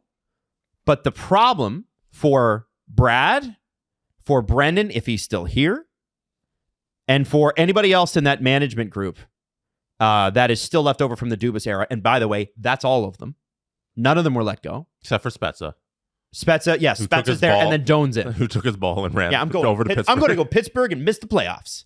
I will tell you that this player is probably ready to go, and that moving him with a no-move clause is not going to be the issue. The issue is going to be where. And for anybody that's like, well, the Leafs might not get what they want, guys, $11 million against the cap. Why is it? How many times does Chris Johnson, how many times does Elliot Friedman, these guys who really know what they're talking about, right? The best minds in the game in the media side. How many times does a general manager, an agent, or somebody in the league have to tell them, and then them tell everybody else, which is what's going on, right? Mm-hmm. That cap space is more important than draft picks, and it's more important than getting somebody back. Ladies and gentlemen, if you get nothing, and they won't, they're going to get something back, and it's going to be good. If this trade, when this trade happens, because I think it's happening, when this trade happens, the Leafs will get something good back, and they'll get the more important thing. They're going to get cap space. They're going to have to spend it wisely, which is where Calgary Flames fans have a lot to say about Treliving. It might be the best thing that ever happened to Mitch. It might be. Oh, yeah. This might be, sometimes relationships run their course. This is a good person who has done charity, is great with the kids, does all these things that you would want an athlete to do. But sometimes you're just like, you know what? I'm tired of being here. I'm tired of the way all of your breath smells. Let's not talk out of both sides of our mouth. Let me say this.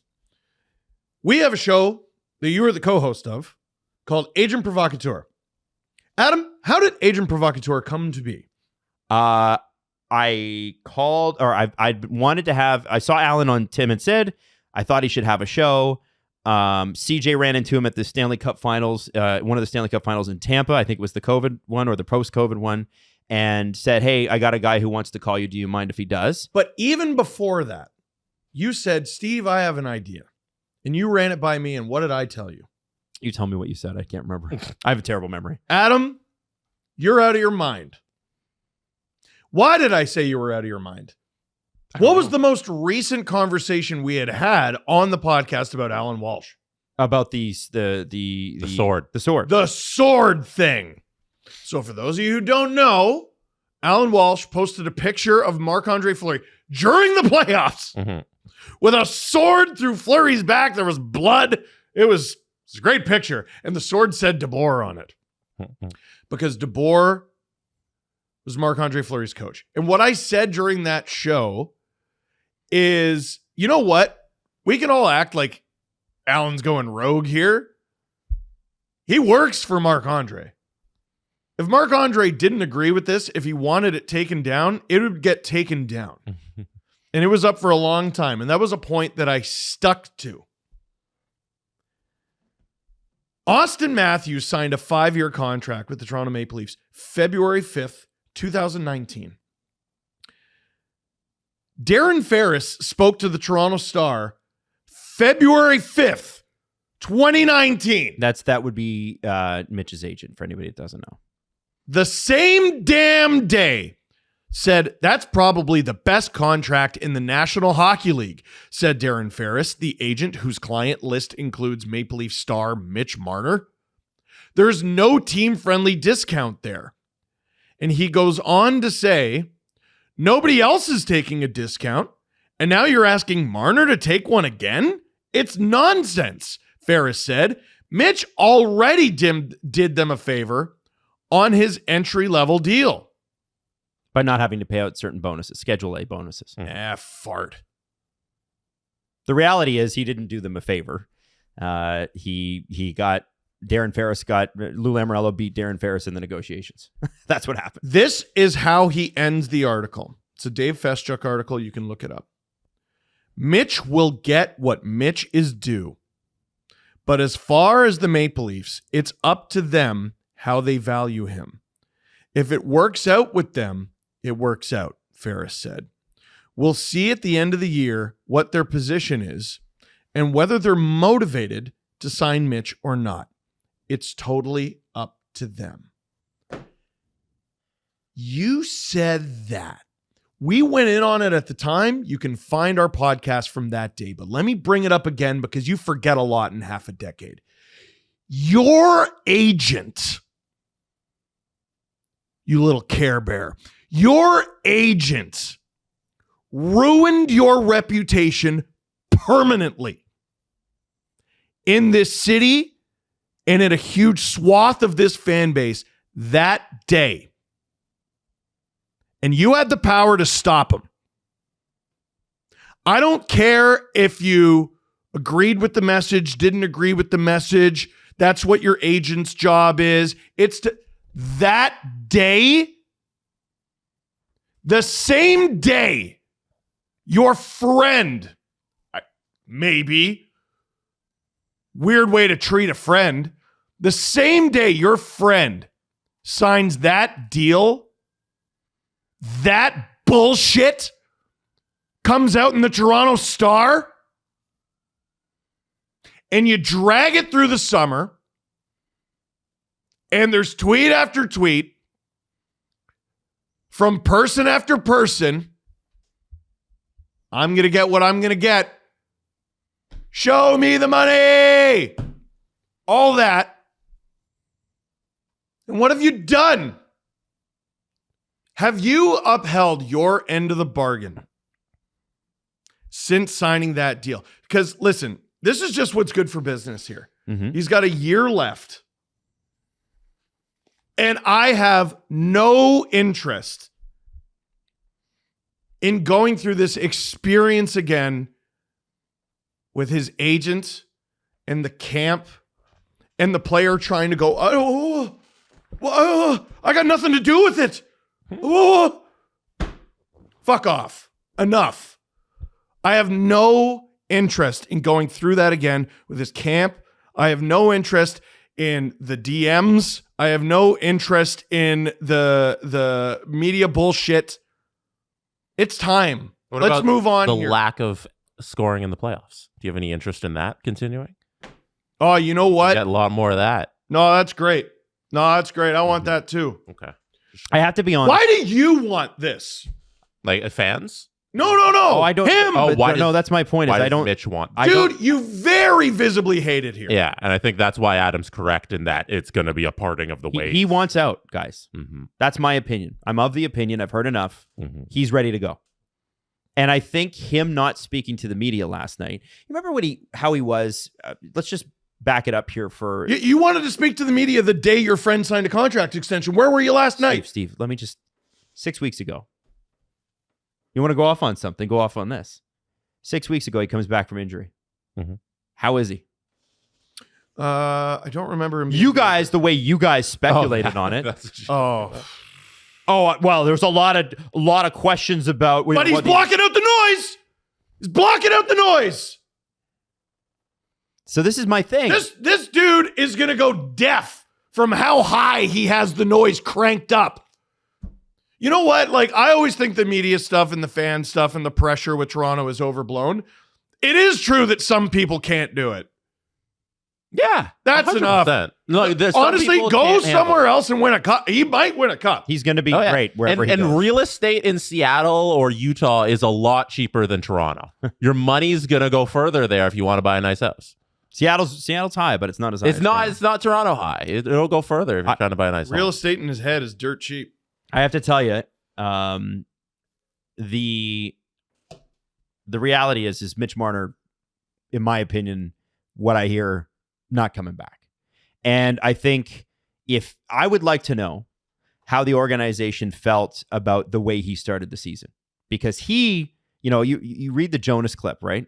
So I'll read it to you again. Marner's poor start to the season was notable for how joyless he appeared, devoid of enthusiasm and energy, which is Marner's game. That's what could he have started slow because he had to work his way back into full hockey playing ability because he took some of the summer to not train hockey? I don't know. I would like to know. I'm not going there.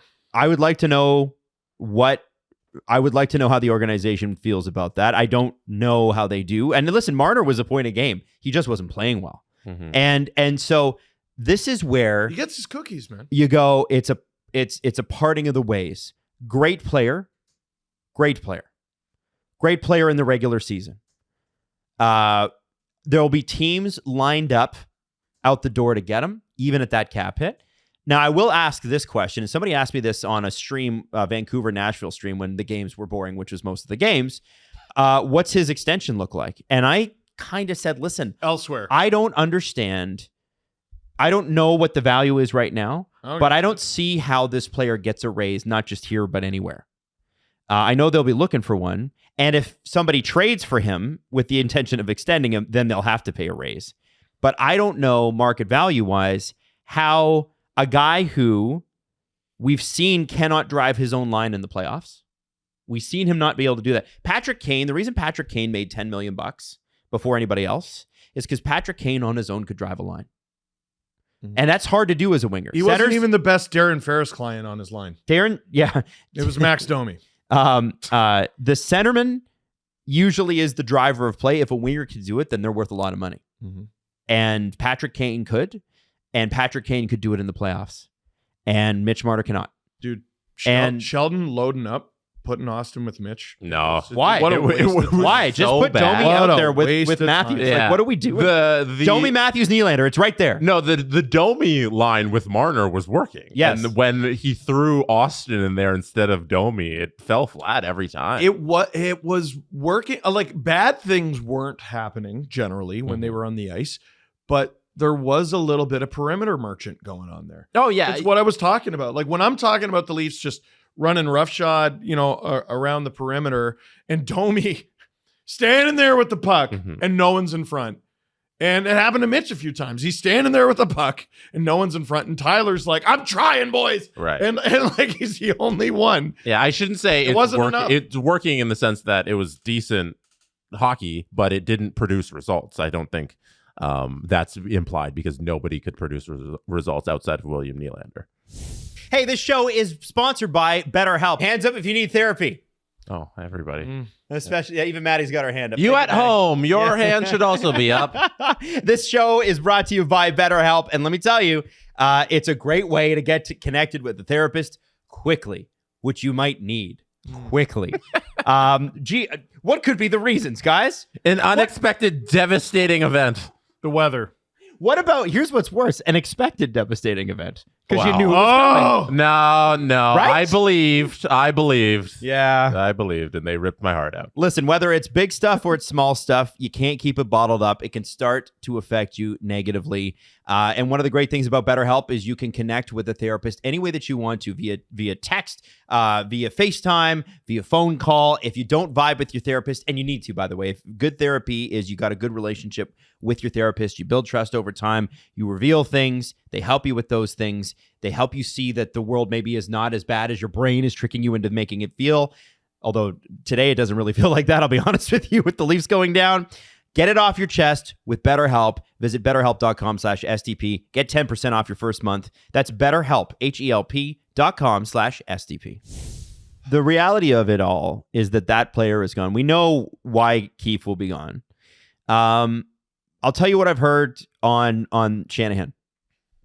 My belief is that there's at least, because the board is essentially 3 voting members. I know Omer's is in there now, but there's a belief that one of the 3 is ready to move on him now.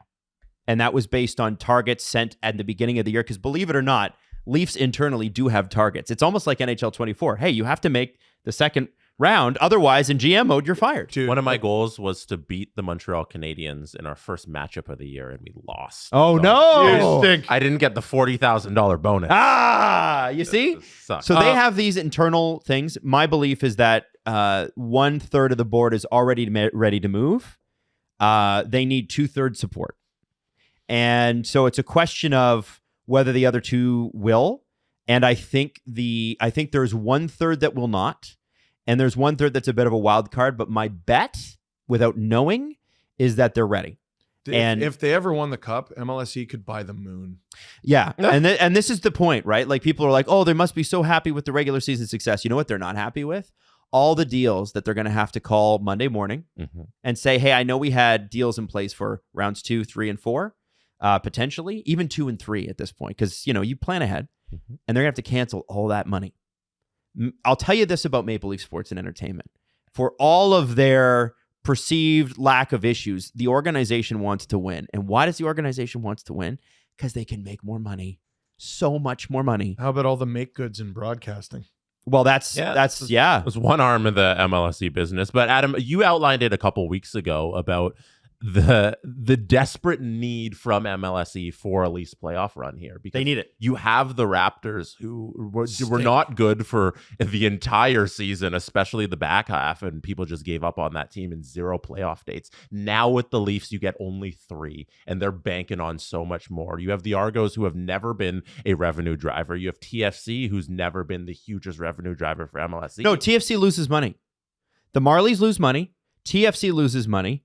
The Argonauts obviously lose money. Well, what about Rogers? I bet they're happy with the Jays. For Brendan Shanahan, his goal here from the top down was put a competitive product on the ice that can go a couple rounds, maybe win a thing one day, and boost our revenues, boost our brands, and have the team win. And he failed at that. And I don't know how you keep your job after just a decade of failure. The board likes him. And clearly they do, because they sided with him over Dubas last year. The one thing I'll say, though, guys, is you have just approved a $2 million raise for a player that was making 11.5. So, or is it 13.25, whatever Matthews going to make next year. Oh, the Matthews. By the way, worth it. I don't have an issue with that deal. He got 69. Nylander, you've just approved a $4.5 million raise for a player that was making 7 will now make 11.5. Yeah. Again, Nylander led no the issue. team in goals. Matthews led the team in points per game while looking half dead. But this is a corporation, so look at it as a corporation thing. Okay, we're going to spend $6 million on these two guys, and guess what? They're our highest performing guys. Mm-hmm. They're the team's most marketable superstars, and I say that Matthews, Nylander, 1-2 in marketability. Okay, It was Mitch until his agent fucked it up. now you've got a player that is going to be out of contract in 16 months. And you're telling me, you're going to come to me as a board, as a business person, that bringing this player back and keeping this team together at more expense to the organization is a good idea. Explain to me how that's possible. And this is where I go back to, I don't think there's another choice for Shanahan other than forfeiture of his job. And the reason I say that is, okay, yeah, the Leafs are so much better. Shanny did a great job of making sure they didn't cut corners in development. And he did a lot of good things. He did a lot of good things. Let's not pretend like he wasn't here for a decade and did exclusively nothing. He completely transformed the organization. They were a joke. I know people call the Leafs a joke now. You have no idea. The professionalism, the way he honored the past, he did a lot of really good things. The logo redesign even. Spectacular. He did amazing things. Please don't, whoever's new, please don't touch it except give me the green St. Pat's jersey, I swear to God. My point is, it's time. And then we know Keefe is as good as gone. And we know, and so you're going to see a lot of reports about the Toronto Maple Leafs in the coming weeks. There's already one out there that they're interested in Craig Berube. I would suggest that if they go and hire Craig Berube, it's not because they're interested now. They have not even begun that process. And so anybody suggesting that right now, I would call that into question, because Craig Berube is not signing with the Senators because he's waiting for the Leafs job. We know that. I mean, everyone is going to be planting some sort of rumor that they're involved in of Leafs course they are. conversations. Of course to get their bread up. Of course, get the money up.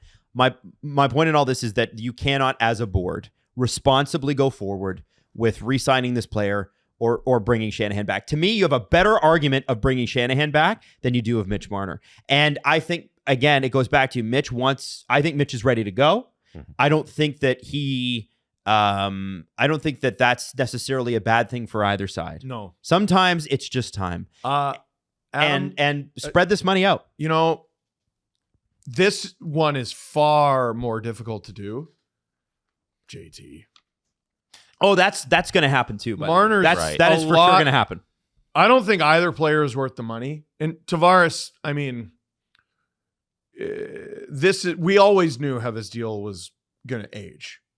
Yes, because the time to win the cup was 19, 20, and 21. Yeah. We've said that a million times. Yeah, we all knew how this deal was going to age. Marner is a lot closer to an $11 million player than JT is.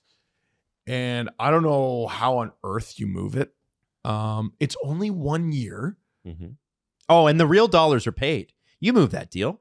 You move that deal to a team that's they've paid it out. That deal's done. It's going to be like as soon as July 1st hits, that deal is going to be like $900,000. Yeah, if the team cares about the actual money that's being paid out, on July 1st, John Tavares will get a $7 million signing bonus, and then the actual money that needs to be paid out for the season of 24-25 will be $910,000. Look for a Tavares trade. Dude, July 2nd. He's still a really good player.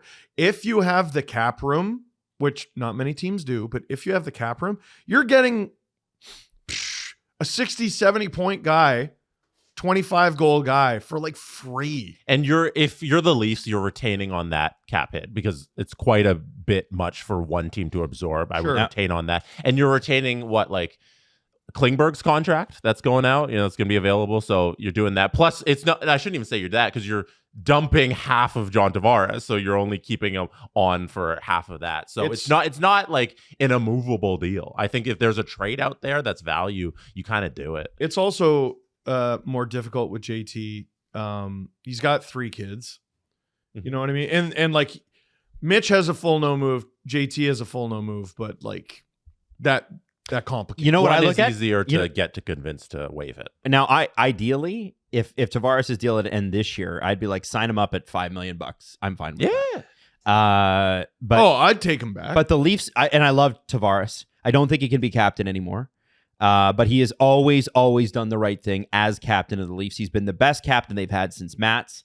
And I have nothing but respect for this player. It's a short list. It's a short list, but I will say that means something though. Dion is the list. You skipped over one guy. Yeah, because they fucking refused to name a captain for half a decade because they sucked. It's just funny. What a messy organization. Here's what I look at. Here's what I look at. You know, something I keep an eye on for Brian Burke said in his book, by the way, sorry, Adam, that they considered naming Jamal Mayers captain. I know. That's what a mess. That's what a mess. Where we were at. Anyway, Whoa. Sorry. Here's what I'm looking at. Okay. First off, the Leafs are not a team that's afraid to trade within their division. There's 3 teams I'm looking at right now. Oh, another thing. Sorry. Yeah. If the Leafs are going to move on from Tavares, it's going to be they're going to try not to retain as much. Maybe they retain 25%. I mean, if Carlson got moved and his retention was like 20% of 100-point season. Yeah, but you can move Tavares. And the team that sticks out to me the most that needs a guy like this, that has the cap room, that's 1-year commitment, and probably signs him up for longer, who do you think I'm talking about? You said in the division? Not in the division. There is one in the division, but this is not the one. No. There's 2 in the division. I mean, my default answer for the next several months for everything is going to be Utah. No. Chicago. Oh. Because they are bringing guys in to pad the lineup, which has been atrocious outside of Bedard. They're going to get probably a top 3 guy this year unless the lottery balls go bonkers. And you need a good leader who's been there to bring these guys up. It puts Tavares in a major city center. It puts... that's not bad. It probably gives them a pretty good reason to re-sign him afterwards. Remember, Corey Perry and Nick Foligno got $4 million a piece from the Blackhawks last year. They want players like Tavares. And I think he's a perfect fit for a guy who can take a lot of the crappy responsibilities off of Connor Bedard and teach him some of the defensive ropes. I like that. Going to be real tough for him to win a cup there. And he doesn't have one. Well, that might not be. And listen, by the way, if you have a no-move clause and a team wants to trade you, trust me when I tell you, there are so many ways for teams to make things so uncomfortable that you'll accept a no trade. Trust me. Happens all the time. Never gets reported. Trust me. Trust me, bro, is what I'll say. Unless it comes out in Brian Burke's book. Buffalo Sabres are another team I look at. And I think I would rather die. Well, I don't actually care. Because all I care about is the Leafs getting better. No, on principle, I'd rather die. See, I don't give a shit about principle. Principle is what costs you. Principle, not trading within your division costs you. The other team I look at is the Detroit Red Wings. Also rather die. I think they need a center. I think a guy like, again, if you get Tavares at $6 million, guys, you get Tavares at 6.5. That's a great contract for that player. Where's the option where I die? And listen, they're not going to get much back, but they get the cap space back, and that's the key. Marner, I think you get real assets plus cap. Tavares, I think you have to retain significant, probably 20, 25%. Losing both of them at once, I mean, like, listen, we're all mad now. You do have to replace that. Mm-hmm. That's why they get paid the big bucks. Yeah, that is the job. Oh, you know what, Steve? You know what? You're right. Let's take the easy route and keep them all together. No, yep. No, this is where I get so... That's such a good point. So next year, if they get worse, I mean, we'll be able to criticize, well, hey, you made stupid decisions. Why'd you do that? They have to make the attempt. Yeah, you got to do something different. I'm so sick of... If you get worse, you get worse. You can't keep doing this. Yeah, we're asking for Jason Dickinson and Seth Jones 50% retained for John Tavares. At least it's different. I'm all done. I'm all done with the argument that I see out there on Twitter time and time again. Well, if you lose this guy, what do you replace him with? Anything. I don't know, man. I'm not a GM. I run a podcast network with my 2 business partners and best friends. That's what I do. You know who gets paid $1 million plus, $2 million, $3 million to run the Leafs? Who? Brad Treliving. You know who gets $6 or $7 million? Brendan Shanahan. Guys, you get paid that much money because it's your job to figure it out. So instead of going, well, who would they get? Listen, you could take your Reddit trades, and that's totally cool. Enjoy doing that.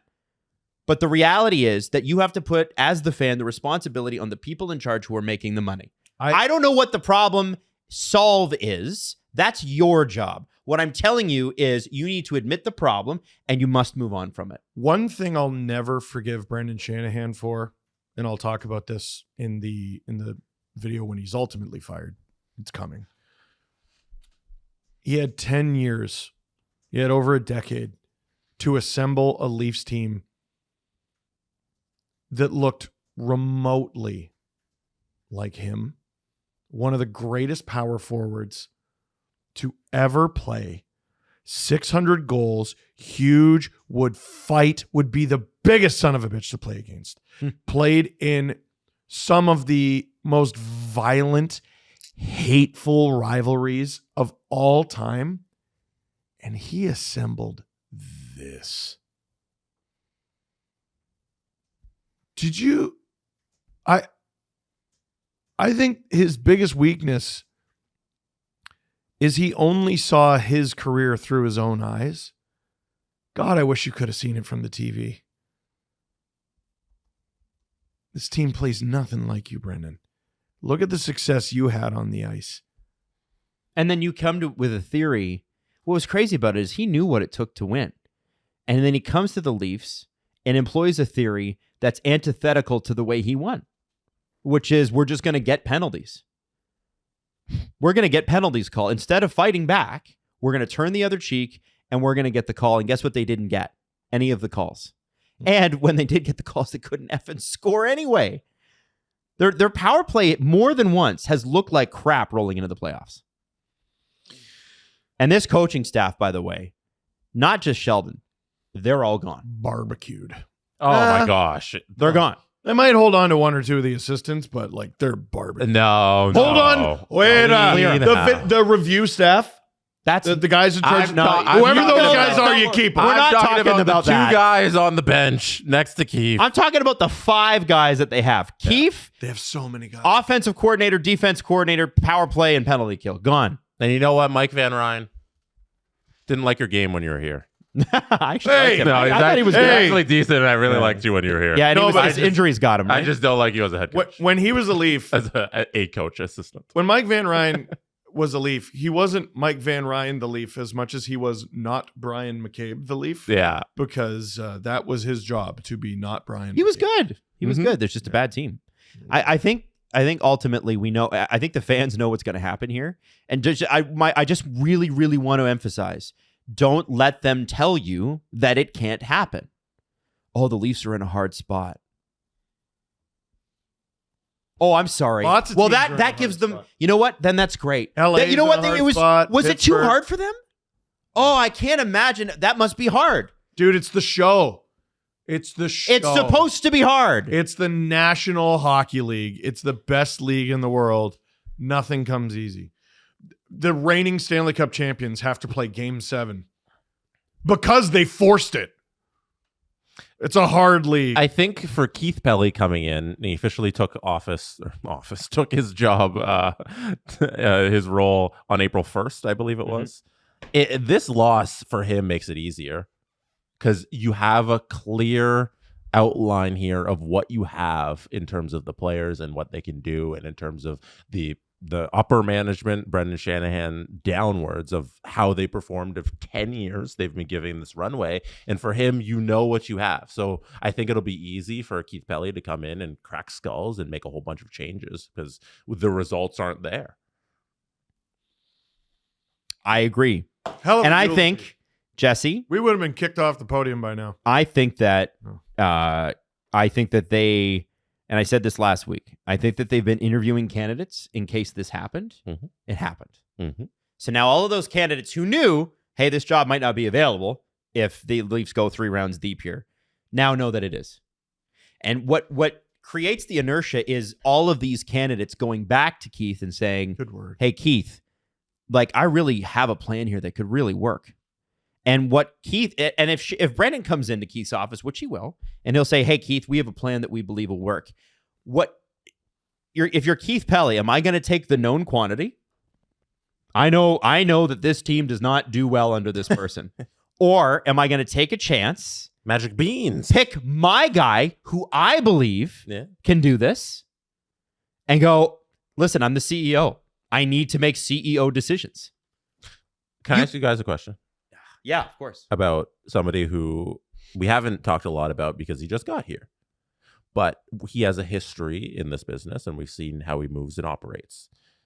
Brad Treliving.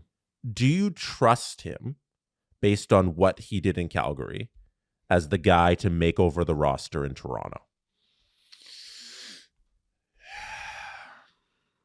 I don't hate some of the decisions he's made. I do hate some of the decisions he's made. He wouldn't be my first pick. They need stability in net. I think they moved in the right direction on D in terms of getting tougher. They got to be better at moving the puck. And up front, you have enormous changes to make. It's weird. Like, Treliving built the Flames through defense, and then he prioritized goaltending by giving a huge contract to Jake Markstrom. None of his decisions in his first year of building the Leafs look anything like the Calgary Flames. I think it's a little unfair, to be honest, though, when he was brought in. I think it's a lot of duct tape. It's a lot of. If you look at get through do you this trust year, him, Adam? I like some of the moves. I could tell you for sure that Max Domi's representatives multiple times during the Dubas era contacted the Toronto Maple Leafs directly and said, this player wants to be here. Darren Ferris. Yeah, I can tell you that not just Darren Ferris, though other people within Max's camp said, what would it take to make Max a Toronto Maple Leaf? And the Dubas administration the entire time said, not interested. Thank you. And I think Max Domi was the signing of the offseason for the Toronto Maple Leafs. This guy plays quickly. He's got incredible vision. His feet never stop. There are warts to Max Domi's game. But guess what? At $3 million, find me a player where you don't. Penguins fans, you're one of the biggest fan bases we got. You've been with us the longest. I have a soft spot for the Penguins. I'm fighting demons right now. Yeah. I am fighting fucking demons right now hearing that shit. And I am fighting for my life. Goku and Vegeta are bouncing off the insides of my skull right now. Max Domi was really good, I think, throughout the entire season. It was fun when he got off David Camp's wing. It was fun to see him grow. Yes. Because at the beginning of the season, there were struggles with how he was deployed in the lineup. And as the season went on, Sheldon Keefe understood what kind of player he had, which was a very good playmaker. Mm-hmm. And if you put him in positions where he's able to make plays, where he's not just dying on the wing somewhere, he's a very effective player. And if they can get him back at a small amount or a reasonable amount, that's somebody who needs to be a Leaf for a long time. Dude, and the way Nye's evolved. Hold on. That line, jail forever, that line. So let's go through some of the other Treliving acquisitions, okay? So we look at Tyler Bertuzzi, which was the most expensive one. Mm-hmm. 1-year deal. Listen, let's be honest. Tyler Bertuzzi did not start last offseason going, I want to be a Toronto Maple Leaf. Doesn't mean that he hates Toronto. I just don't think he ever had any ambition to play here. It was very much Taylor Hall. Yeah, with Sabres. Last Sabres. person at the dance. Let's go to the center. Yeah. And Tyler came in, and he wants a long-term deal. His next deal, he wants 6, 7, 8 years. Don't blame him. And he was snake bit for the majority of the year. The advanced numbers were looking really good on him, and all of a sudden hit just before the All-Star game, and you see the Tyler Bertuzzi that we wanted to see. And I think people are looking at his stat line in this playoff series and going, oh, this player didn't show up. I think you're out of your mind. I think this player... He took some dumb penalties. Okay, fine, but he directly challenged, along with Max, Brad Marchand, who honestly wasn't... He was a factor, But he wasn't great in this series. Brad Marchand had 2 games where it was just all Brad. Like, I thought... I'd say 1. I'd say 1, too. What was the second one? Games, I'd say 4 where he dominated. Yeah. And the other one where he scored the game-winning goal. Is that 3? Where we were there? 2? Or is it was 3? We were there at 3. 3. I didn't think he was that good in that game, though. Yeah, but I think he scored the goal. Showed up where it mattered. My point is that Brad Marchand in the previous series with the Leafs was dominant. He wrecked them whether they won or lost. He always won the mental game. Yeah. He didn't win that in this series, and I think a large part of that is due to Tyler Bertuzzi. He was avoiding the mess. Yes. He usually caused the distraction. He's avoiding the mess at this stage in his career. And so I give Bertuzzi a ton of credit for that. I like that signing a lot.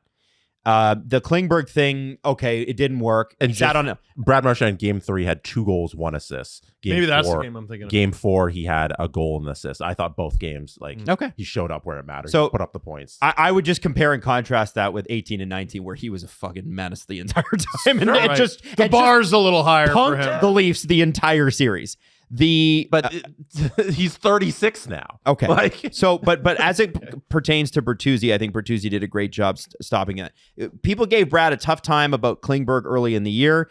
You know, we talk about, there's a lot of people tweeting about the fact that, the Leafs needed a puck-moving defenseman in this series. That was supposed to be the guy. The other guy was Dumba. I would have gone Dumba, but Dumba hasn't looked that great either. And Klingberg had a hip injury and his hips fell apart on a plane. He's golfing too. He's golfing, and if Klingberg plays again in the NHL, I'll be surprised. It's one of those where it's an injury thing. It's not a player thing. Dude, a transatlantic flight ruined his tenure as a Leaf. Yeah. So we look at the other. He played we saw his last game as a Leaf. Yeah. It was Minnesota, wasn't it? Canucks. No, Canucks. And it was a great game. That was a game where Giordano fought Dakota Joshua. Domi fought Ian Cole. Robertson scored the winner. And Klingberg looked really good. And they flew to Sweden. And they're like, he can't play. And people are like, all right. This is the Leafs playing their LTIR games. But everyone on the ground who saw Klingberg, they're like, oh, no, he's fucked up. Mm-hmm. He's fucked up. I saw him in the dressing room. I didn't see him moving around, but everyone said they're like, oh, yeah, this dude can't walk. And it wasn't a matter of if, but when, because he was dealing with that back injury for a long time. Hip Injury. One and the same. It's all the same people. in there. Yep. And it was just a matter of like what that thing was going to be to just hold him on the sidelines forever. Yeah. And unfortunately, it was that plane ride. Then you look at some of the acquisitions that he made, moving on Ryan Reeves, which was perplexing to all of us. And there were times this year where Ryan Reeves was not great. And there were times this year where he was an absolute lightning bolt through that team. A menace. And he did help change how the team acted on the ice. Whether or not he's going to be, he might be a 40-game player the rest of his career, and might play the first couple of games of a playoff round and then sit the way kind of he did this year. But Ryan Reeves brought a sense of, no, we're going to fight back on this now. Along with Bertuzzi and along with Domi, that changed the tenor of this team. They are tougher. They did find the snot they were looking for. They just didn't find the goals they were looking for. Then you look at, who else did they get? Connor Dewar, valuable player, didn't give up much. Yeah, we'll see how that goes. I'm sure they'll re-sign him. Joel Edmondson, I actually really like Joel Edmondson's game. Dude, he fucking flattened David Pastrnak. And no Leaf fan is going to remember it. Because he got up off the mat and put him to bed. Mm-hmm. And then who else do we have on that list? Lyubushkin was good with Riley. Was he tied with Mitch Marner in points? He was 1 point off the team lead in scoring. And then you look at then you're getting into like the weeds with Noah Gregor, which I don't know. Do we need to? Come on. So do I trust Brad? I trust that Brad knows what the issues are. He tried to address them. I agree with that. And, wasn't even allowed on the draft floor for the first however many picks. This is going to be a summer that defines Brad Treliving's tenure as Leafs GM. Yes. And again, it feels like we're treating his last summer as a throwaway. That's what Brendan Shanahan did. Mm-hmm. He made it so. And yet we still had really good productive results from the guys he did bring in. Yeah. Domi is staying, by the way, in my opinion. I think they're going to get an extension. I hope so. They got to keep one of those dudes. If Bertuzzi wants to stay, I think the Leafs would keep him, but I don't know that he does. Because he wasn't looking, like you said, he wasn't looking to sign with the Toronto Maple Leafs, and unfortunately the long-term deal wasn't out there for him. So I assume this offseason he's going to go looking for the long-term deal once again, and if it's there, he'll take it. And it will be there because the cap's going up, and who wouldn't want a player like that? Leafs, he's exactly what the Leafs need. Mm-hmm. And so you got that stuff going on. I think the Leafs have two major things they need to address this year. They need a goalie. Mm-hmm. That has gone to the top of the list. They got Joseph Woll. Like they need a 1B. Like Joseph Woll is my 1A forever. Like for now, I should say. Woll Hildeby. Oh no, nah. It's too young. It's too young. I don't think you can do that next year. No, you can't. And if you do it next year, you can't do it out of camp. You got to have an older guy in there who's a puck stopper. I hate to say it. Stop pucks. The perfect goalie for the Leafs to get is a guy that they won't get, but it's a perfect guy to get is Linus Ullmark. That's exactly the type of goalie you need. And I wonder. Yeah, but you have to trade for him. What? No, that's what I'm saying. They won't get him, but that's the archetype I'm talking about. You're talking about a guy who's got a record of playing a lot of games under pressure. Record of splitting. And a record of splitting, too. He'd be perfect. I mean, really, they need a goalie. They either need to get a true starter, which those don't grow on trees, or you need someone who can help you usher in Joseph Woll into being a starter. And that's really hard. That's like you might have to step in as the starter for bits of time, whether he's injured or just gets cold because he's young. Really difficult to find. The Leafs have not invested in a starting goaltender since Frederik Andersen. It's time. And if Woll turns out to be the starter of the future, and I agree with you, Jesse, I think all the way, let him steal the job from the guy you acquire this summer. Let him fight for it. Like Swayman did with Ullmark. You know? Yeah. Let them fight it out in a healthily competitive way. It took him less than a season to wrestle the job away from the dude who won the Vezina. I think it's a little easier than we're painting the picture with the goaltending thing because you can just accumulate the goaltenders and just kind of see what works out. And I look at the teams like Dallas who has Ottinger and Winnipeg who has Hellebuck and how rare that is, and like Vancouver with Demko, and Demko's out and they're winning a series. Like I feel like it's kind of fine if you find the 1B and maybe 2 1Bs because you have this tremendous amount of cap space that you're not spending on your goaltenders. Joseph Woll is going to make less than $800K next year. Your goaltender, unbelievable. The position's kind of free, and go get 2 $3 million guys and let them all figure it out and have Joseph Woll as your 1A or 1B and have the guys split time. And a situation like Vegas where Aiden Hill is now the starter again in the series because Logan Thompson was the starter the whole time and he was the best player. Logan Thompson, by the way, another dude making dirt. Yeah, and those are just kind of found pieces. And goaltending these days to me is just kind of throw as much stuff at the wall as you can. You might have your young guy like they have in Joseph Woll, who's kind of the future there, and then just find something else that kind of works in tandem. I think there are plenty of goalies available who don't have high-end capabilities. Samsonov has high-end capabilities, and we've seen them sometimes.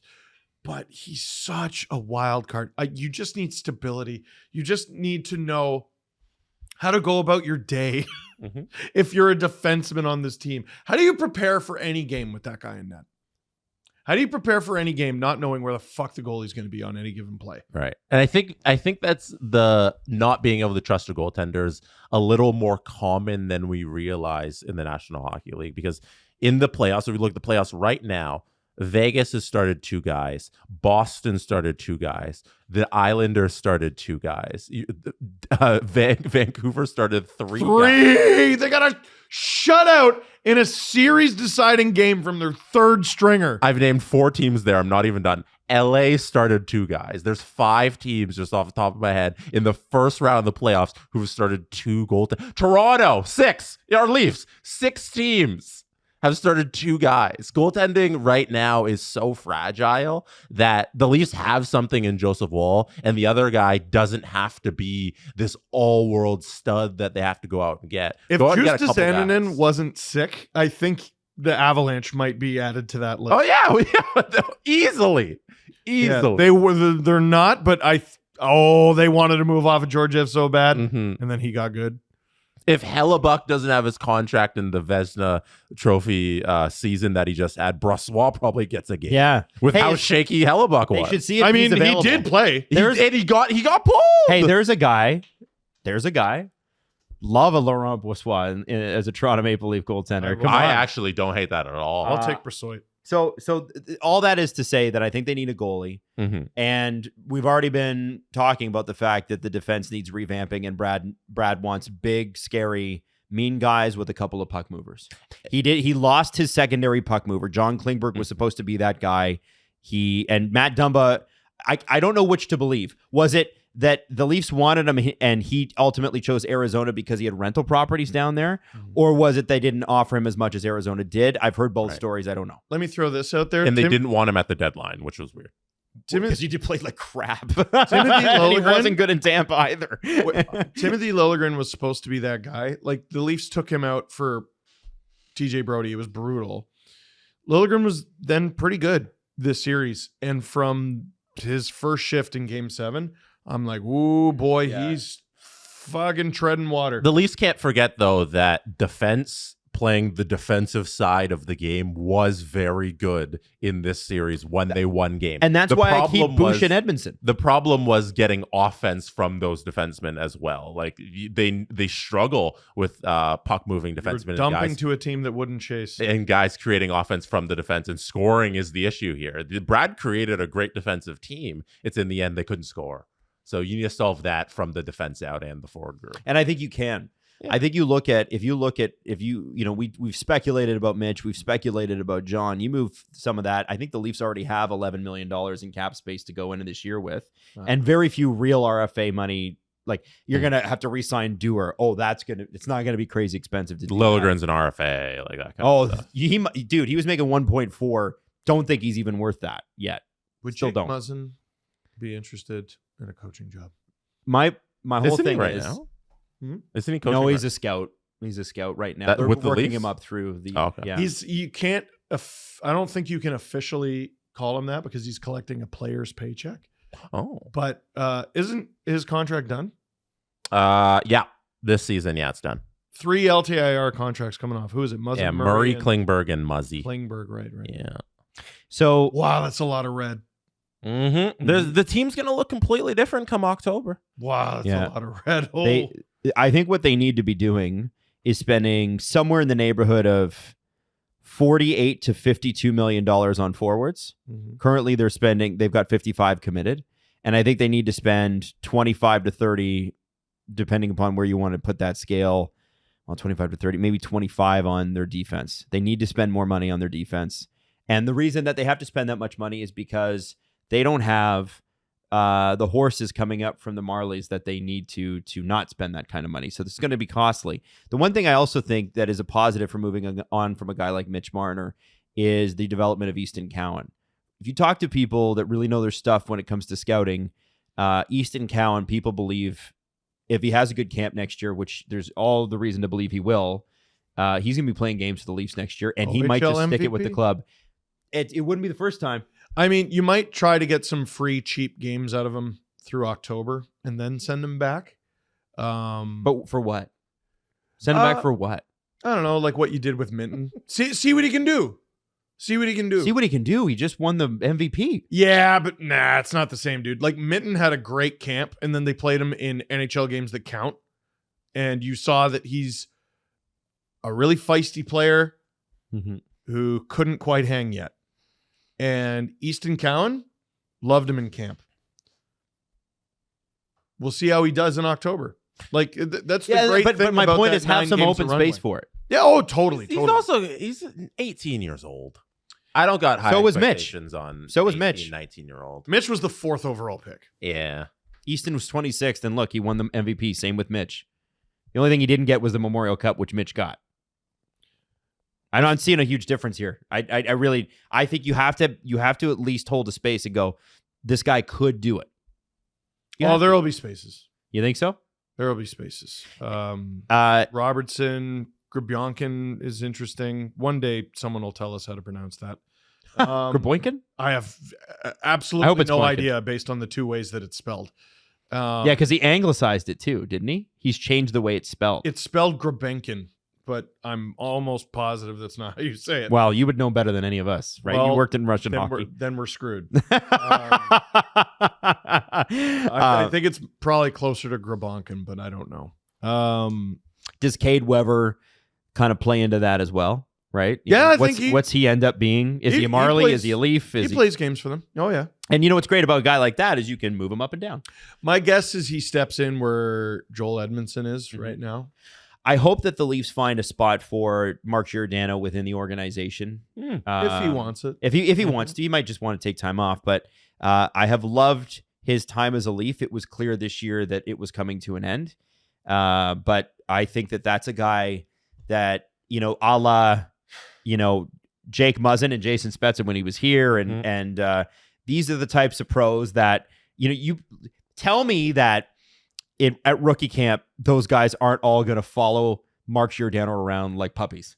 Yeah. He is like, come on, that's an asset. Same with Patrick Marleau when he was here. And yeah, it was a good leader. And I think Mark deserves that. I think he will retire. TJ Brody, people almost forgot that he existed. And I think that's another puck moving defenseman they thought they had. TJ Brody's had a tough time this year in his personal life too. I know that. So it's been a hard year to watch for Brody. That'll be a fascinating decision. Yeah. I assume they'll move on from it just because at the number he'll probably command from somebody. You can't do it. He's a UFA. He's making $5 million right now. Probably wants somewhere in the neighborhood of, I would say 4-3. In that neighborhood, 3.5, maybe somebody will give it to him. I don't think the Leafs are willing to do that because they know what they have in TJ Brody. So it's like the reason some of this is just so sad is because we like the guys that this team has had over these years. And it's sad to see this end of the era. And you saying Mark Giordano retiring, like that kind of hit home. I'm like, oh yeah, that really sucks, and seeing if a guy like Mitch gets traded, that really sucks. And it's an end of a lot of good guys that we liked rooting for as Toronto Maple Leafs. The problem with the Leafs was never off the ice. These are good people. Mm-hmm. The problem is the results on the ice. And even Sammy's quotes have always been so much fun. Amazing. And watching him battle back from struggling with his mental health and having no confidence and then getting to where he was in the season. And then we get this ending, and then we're probably never going to have Sammy again in a Leafs goalie net. Like, it sucks. Like, all this stuff is very, very sad to see these guys move on. Well, he had that fire in his eyes in the first period. He was locked in. You could tell that first glove save he made. I'm like, oh, shit. We might have something here. Mm-hmm. And then you watch it evaporate. Shift in, shift out, period in. You can't. I'm tired. Are you tired? Tired. Mm-hmm. Are you tired? I can't. I'm legit tired, but emotionally, I can't go through another season of him. No. That's you could say that about a lot of guys. Have that as a blank space. Plug in whatever Leaf you want to drop in there. If we're on the defense, one thing positive that I think we should take away here is I think the best defenseman in this entire series for the Toronto Maple Leafs, Jake McCabe. Both sides of the ice. I love him. I thought he was excellent at getting the puck out when he needed to, when it was stuck in the defensive zone. I thought he had some great back checks. I thought Jake McCabe was fantastic, especially for what the money he's being paid at $2 million. He's been great. Yeah. Simone Benoit. Yeah. Real good. Great player. Yeah. I love what Benoit does. I do. Benoit's great. He crushed Marchand last night in one of those hits. And I look at that guy. Again, there's another Brad guy. 1.35 extension. But what was the title of the article when he was brought in? The Leafs signed the worst defenseman in the league? Who said that? Simone Benoit. Yeah, they called Simone Benoit charting-wise. Because he had bad numbers with the Ducks. The Ducks don't count. Stop. I didn't read that article. They don't know. His it's the reason that Steve got 100,000 views on his Simone Benoit video, because that article made a lot of waves. Everyone's like, who the hell is this? And I was like, I don't know, truthfully, but let me try to tell you what I know. Benoit's been fantastic. I think Benoit's also still so young. Like, praising Jake McCabe, he's 30. Benoit's 25. We're signed to a 3-year deal. Like just turned. Benoit's going to be good. Dude, it's there are lots of pieces on this team to like. McMahon. And that's McMahon. God, he didn't I play. We missed Bobby McMahon this series. That's how crucial he's become since that January hat trick onwards. January, February, I forget. That winter hat trick to where he just turned into this great goal scorer. The Leafs really missed Bobby McMahon. Do you pull off one of game 3 or 4 if you have him? Maybe. Maybe. You know, and that's the thing. Like, by the way, McMahon was on waivers this year. Just want to throw that out there. Benoit. So was Sammy. So was Benoit. So was Sammy. Yeah. Like, so with all that said, the doom and the gloom only comes from repeating the same error. And this is where it comes back to what I said was, you're going to see so many tweets. Oh, it's going to be so hard for the Leafs to do this. Oh, you know what? Because it's so easy to sit through a first round loss after first round loss. No, the hard part would be accepting them bringing this back. The pieces on this team are good. They got good pieces on this team. I'm so sick of everyone looking at the Leafs like they're goldfish. Act like you have a memory, like a human being. Oh, well. Like, what are you talking? Well, this year in a vacuum. Fuck the vacuum. It's not a vacuum. Yeah. It's cumulative. Dude, and you know what? nearly a decade. Here's what else is cumulative. Okay? Where the Toronto Maple Leafs finished this year. Let's just look at this. I think this is important. I was thinking about this on the way in. Standings, regular season. The Leafs finished 3rd in the division, which is pretty regular for them, with 102 points. Yeah. What was their season series against the Blackhawks? 0-2. 0-2. If they had gotten those points, okay, that's 4 more points. They're at 106. Boston's at 109. What was their season series against the Ottawa Senators? Bad. I think they won 1 of 3 games. If you get 2 more of those games, which the Ottawa Senators were terrible this year, you should take 3 out of 4 from the Senators. That puts them above the Florida Panthers for 1st in the division. The reason, guys, it's cumulative. When you guys get on us, and I get it, it's early in the season, it doesn't matter. Yes, it does. Yes, it does. I don't want to hear that from Leaf fans anymore. I know I will. But I don't want to hear it from anybody who says, oh, you know what? You're gonna blow a bad game. Blowing a bad game, it won a couple of times, fine. It's over and over and over. Losing to the Sabres 9-3, losing to the Blackhawks in the season series, losing to Ottawa, who crushed you for like the 3rd season in a row because they always bring their A game and you effing don't. And couldn't do a thing against anybody else. With the losses to the Blackhawks, both of them came against Arvid Soderblom. Arvid Soderblom started 29 games this season. In those 29 games, he went 5-22-2. Of his 5 wins this season, 2 of them came against the Toronto Maple Leafs. Jail, prison, a dungeon. He had an .880 save percentage. 522 and 7 or 2. Oh my God. He beat the Toronto Maple Leafs twice. This is a team that should have won the division. Maybe at least home ice. At least been in contention of it. Yeah. Home ice for sure. I mean, the Florida Panthers and Boston Bruins finished 1 point apart. Hey, here's a team they could have beaten the regular season. You ready for it? It's going to blow your fucking mind. Boston! Oh yeah, they didn't. And I think it's really important that we highlight that. These games against the opponents that stink, the Leafs tended to play to their level. Time to mix it up. Time to make changes. These types of points that Boston and Florida got that the Leafs did not were the difference. The Leafs playing the Tampa Bay Lightning in the first round this year, different series, I believe. I don't think Tampa, and I think, by the way, Tampa's going to have a big revamp this summer and they're going to be back. Mm-hmm. I think that Tampa this year looked old and tired. Mm-hmm. And what was it, Jesse? You called them people. I call them Kucherov merchants. Yeah, just get the puck to Nikita, and you know what? Nikita Kucherov's points totals really covered up a lot of warts on that first line. Mm-hmm. Stamkos is not going to be a Lightning player. I don't think he's gone. We'll see. He's going to go to Detroit. That's my bad. I don't know. They need new Patrick Kane. Him and JT. Or him and JT. Nashville. And Willie and Austin. They're all going to go to Detroit. Everybody's going to Detroit. Everyone's going to Detroit. And they're all going to sign for $1 million. Yeah. And they want to play for Barry Trotz. Yo, I'll tell you this. Nashville is no joke. They get some goal scoring in. They get some goal scoring in. Nashville's going to play really. Nashville's going to do well next year. Steve, do you want a Lucky Charm cookie? Oh, are they done? I think they should have been cooled by now. It's been 2 hours. Yeah. You're cool. Can I bring out a Lucky Charm cookie to end the show? Adam, unless you got more stuff. Jesse? No, I think we can do that. We're over 2 hours in. Yeah, no, let's do it. Okay. Jesse literally baked. Let's bring it, cookies. Jesse.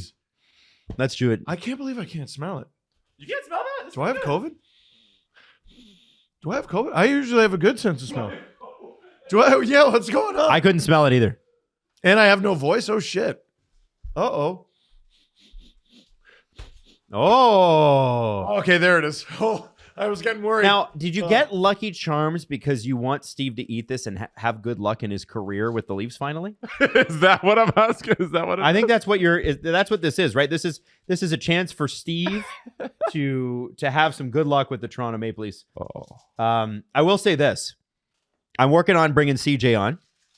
You know, CJ always does his end of season with us. Make And these. I'll make tell you these. this. That'll help get him. Based on CJ's article today, gonna be explosive. Gonna be awful explosive. Can you catch a cookie, Maddie? Oh, don't move that chair. Don't You move that just chair. dropped Don't move it. it. Don't move it. Don't move it. Don't move it. It's going to roll over it. Just Grab it, Maddie. You can't move. Okay, yeah, get up. You're just going to have I don't to know swivel. what to do. Just Steve- swivel. Steve, how is it? Oh, Oh, cheers. It's here. Mm. That's sugary nonsense. You don't have to eat that. It fell on the floor. And I love it. Oh, Mm. it's like a little marshmallowy. Yeah, Lucky Charms. No, I know, but like I've never had marshmallows baked into a cookie. Oh, That I could- fantastic. Tastes like this could be the off season. By the way, this is the most consequential off season since the Toronto Maple Leafs drafted Austin Matthews. Yeah. This is big. This cookie tastes like freedom. All right, so let's wrap up. This the is show. what freedom tastes like. Oh, It's a freedom cookie. I got I sent out for questions on Twitter. And I feel bad because we didn't get to them. I got like over 200 questions. Can we get to some of them on Wednesday? no. Sure. Okay. Yes. Can we just leave a little extra room in the press conference for that? Mm-hmm. Also, we're back to our regular schedule now that the Leafs are out. We are Monday, Wednesday, Friday. So this is the Monday show. Will be Wednesday, Thursday this week. Pending, maybe, I don't know, Sheldon Keefe gets fired. Maybe we move up one. Yeah, we may just add an episode. Yeah. What are we doing for the second round streams? Well, we'll figure that out later. You will get it. know what announced- you're Start doing. tomorrow. Well, okay. No, they start tonight, actually. Oh shit. They started this afternoon. Yeah. But you know yeah, what I you're will doing. be doing the Canucks and Oilers series, Mhm. which I'm thrilled about. It's going to be lots of fun. So let's enjoy. And let's fire off that extra, Jesse. That's so good. As a joke, I almost ate that. Dude, I was half of mine. like, no, I can't do that to my friend. I just can't. I'm gonna drool all over this table like Pavlov's That's dog. a good cookie. I'm healed instantly. The Steve Dangle Podcast. Follow the guys on Twitter at Steve_Dangle, at AdamWYLDE, and at Jesse Blake. Connection complete.